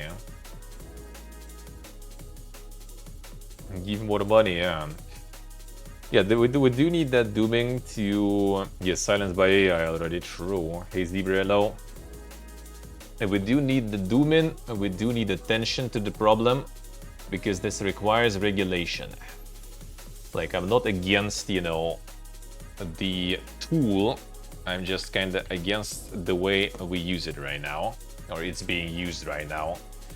It should be regulated, it should be researched, controlled, there should be laws around that and everything, and then, yeah, sure, then we should, in a healthy, you know, regulated manner, start exploring those things for the benefit of humanity, you know, for the benefit of everyone involved in everything.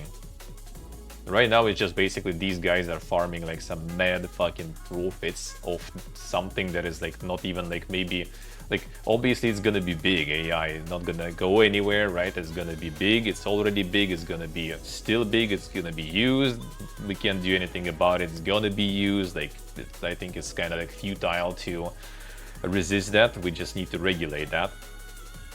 But the thing is, like, it's also like they just like farming this hype. They don't like the doomers because they lower the hype levels. They need the hype to go. It's kind of the same as with crypto, you know, like they don't want to have like some people, you know, kind of like starting to bring up some criticism and everything. They want to kind of like go like, bro, monkeys NFTs, bro, they gonna go ham, they gonna be insane, give them some time and stuff. They just need to kind of like have less voice of reason and more hyping.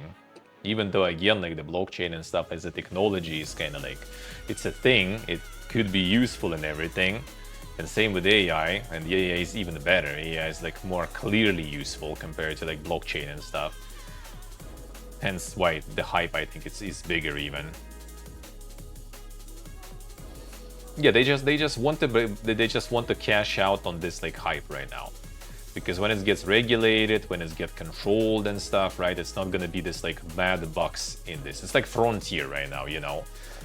Like they don't want government to come to this frontier and establish, you know, like police, laws, and that stuff. They want like Red Dead Redemption. They want to kind of like, all right, we have this like insane like amount of gold here, so we can just like go in, you know, with a bunch of dynamite and start like blasting fucking mines and harvesting all this gold without paying anything to anyone and just like making mega profits off of that.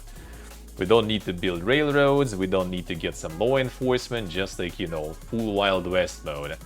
They want to keep that going for as much as possible. Larry Major Nelson Uribe hit by Unity layoffs 18 months after joining. Many of you have been with me during my career in gaming. I'd like to share personal news. Like many in the game space recently, I've been laid off from Unity. After leaving Microsoft, I joined Unity team in 2024. Proud of the goals my team and I accomplished in just 18 months. I'm grateful for the creators and teams I had the chance to support, and I'm excited to explore the next chapter. Had invigorating conversations over the past weeks with companies in tech and non-tech spaces to discuss partnerships. I love what I do, but I also believe change is necessary. I'll let you know where I go from here. I guess dude is also already like disillusioned with the game industry probably.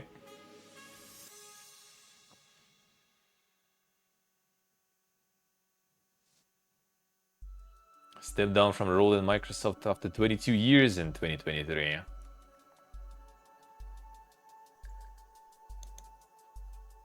Insane.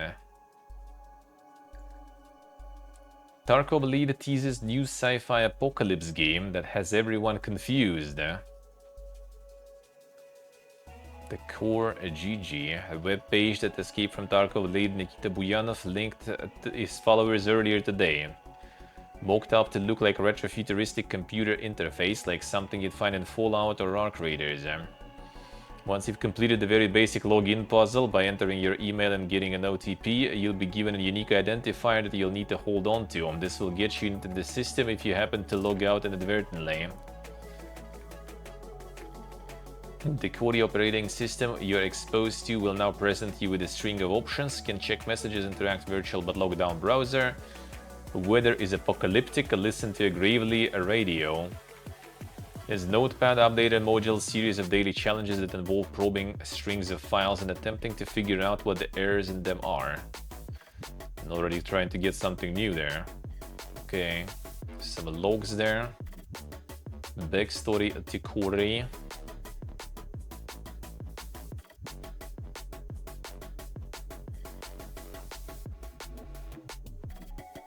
So what exactly is that? No one really knows.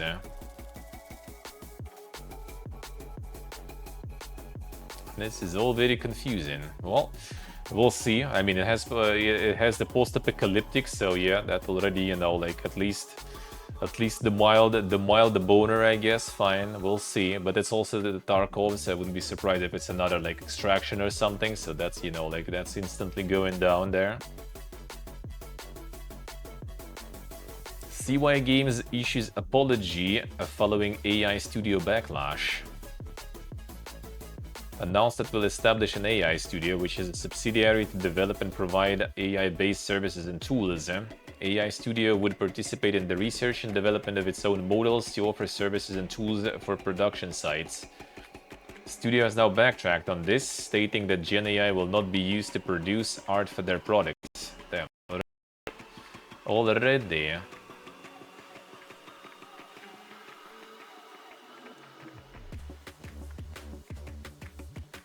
Address the blowback. Statement confirms the art produced from generative AI isn't used in their products and will not be implemented without prior notice. I see. Well, I mean, you know, that's exactly what the AI doomers right now are doing. They like getting all this like people trying to ride the hype train to think twice about it.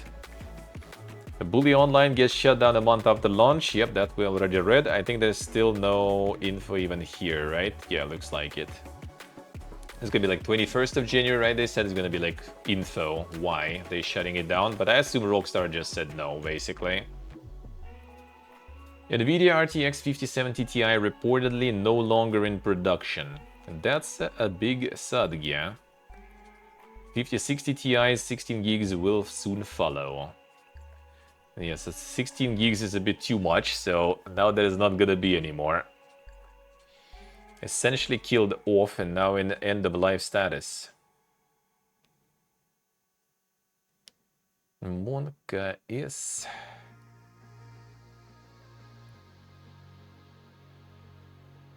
$16 gigs is a little too much now, I guess.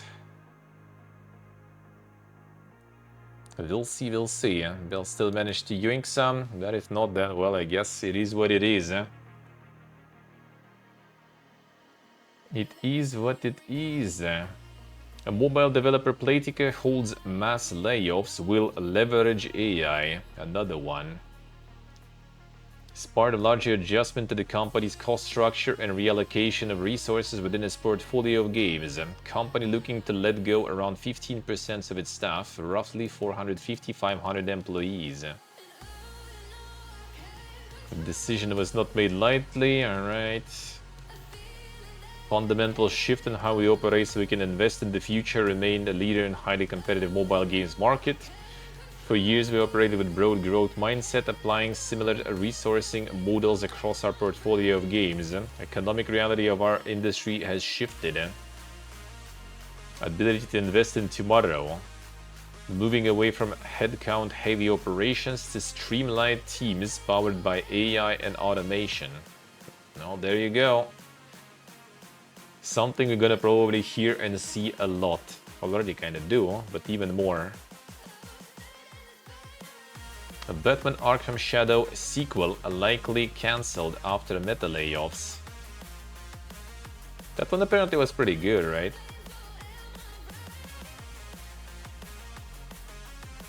Being developed by Sanzaro instead of developers of the first game, Camouflage. And as mentioned above, Sanzaro has been shut down. Layoffs indeed impacted Camouflage, but the studio isn't shutting down. Now read that one.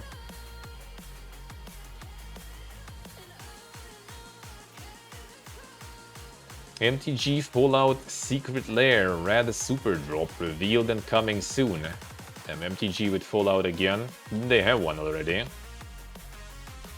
The party inside the party in Magic the Gathering. Combine everything we love about Magic with the stuff in pop culture that inspires us. Alright.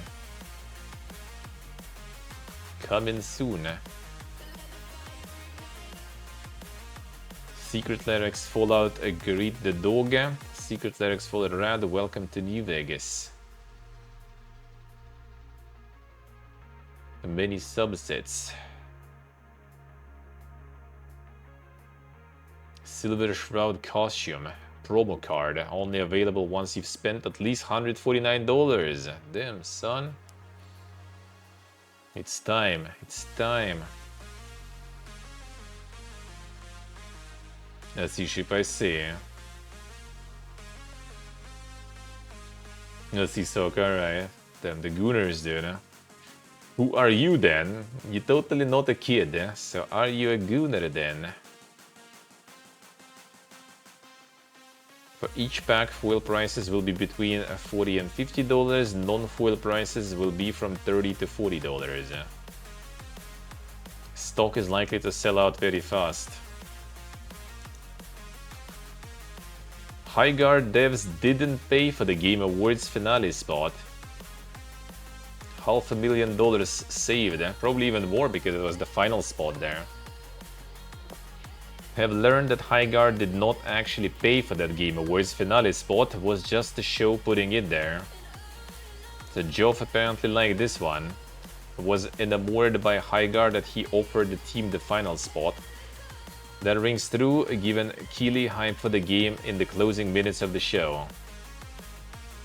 And there is still no info about that one, so I don't know. But that makes sense though. Maybe they just kind of like, you know, plan to like slowly develop, release like a beta, you know, see what people say.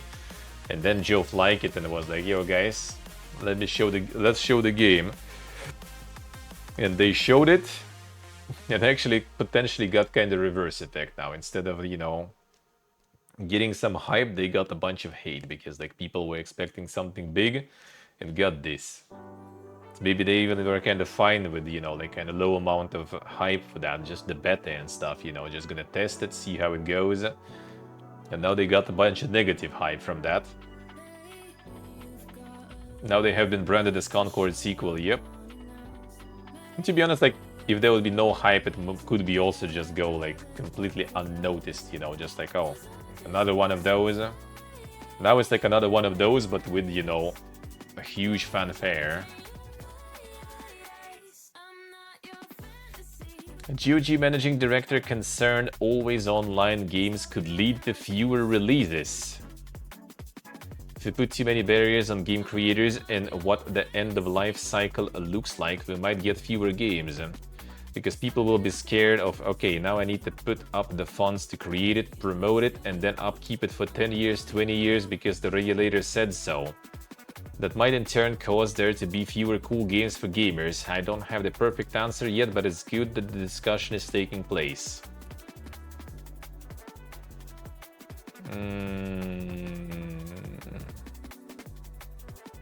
I don't get that point actually. Yeah, that's kind of weird.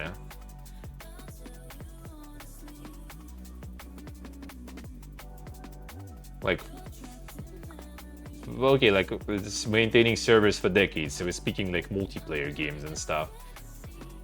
Like, I mean, worst case, just prepare to get the games, you know, locally playable and done. Yeah, no one needs to like run those servers forever. Yeah, just let players, you know, like run it locally. Okay, you don't want to have like some sort of private servers or something going for the game. Fine, just single player. Let them do single player. Sure. And you're fine already. Like no one's gonna like demand more from you. That seems kind of weird. This seems kind of weird there. That take. Alright, 1 second. Let me see if I'm missing something. Yeah, that's like some showman there indeed. Like no one even like said that really. Like no one demands you to run those games forever, dude. We just want to have an option to do something when it's going down. Alright, we're good. We're good. And then let's see next stuff on Discord. So we got it all by the looks of it. Alright. Very good. So that is a good time.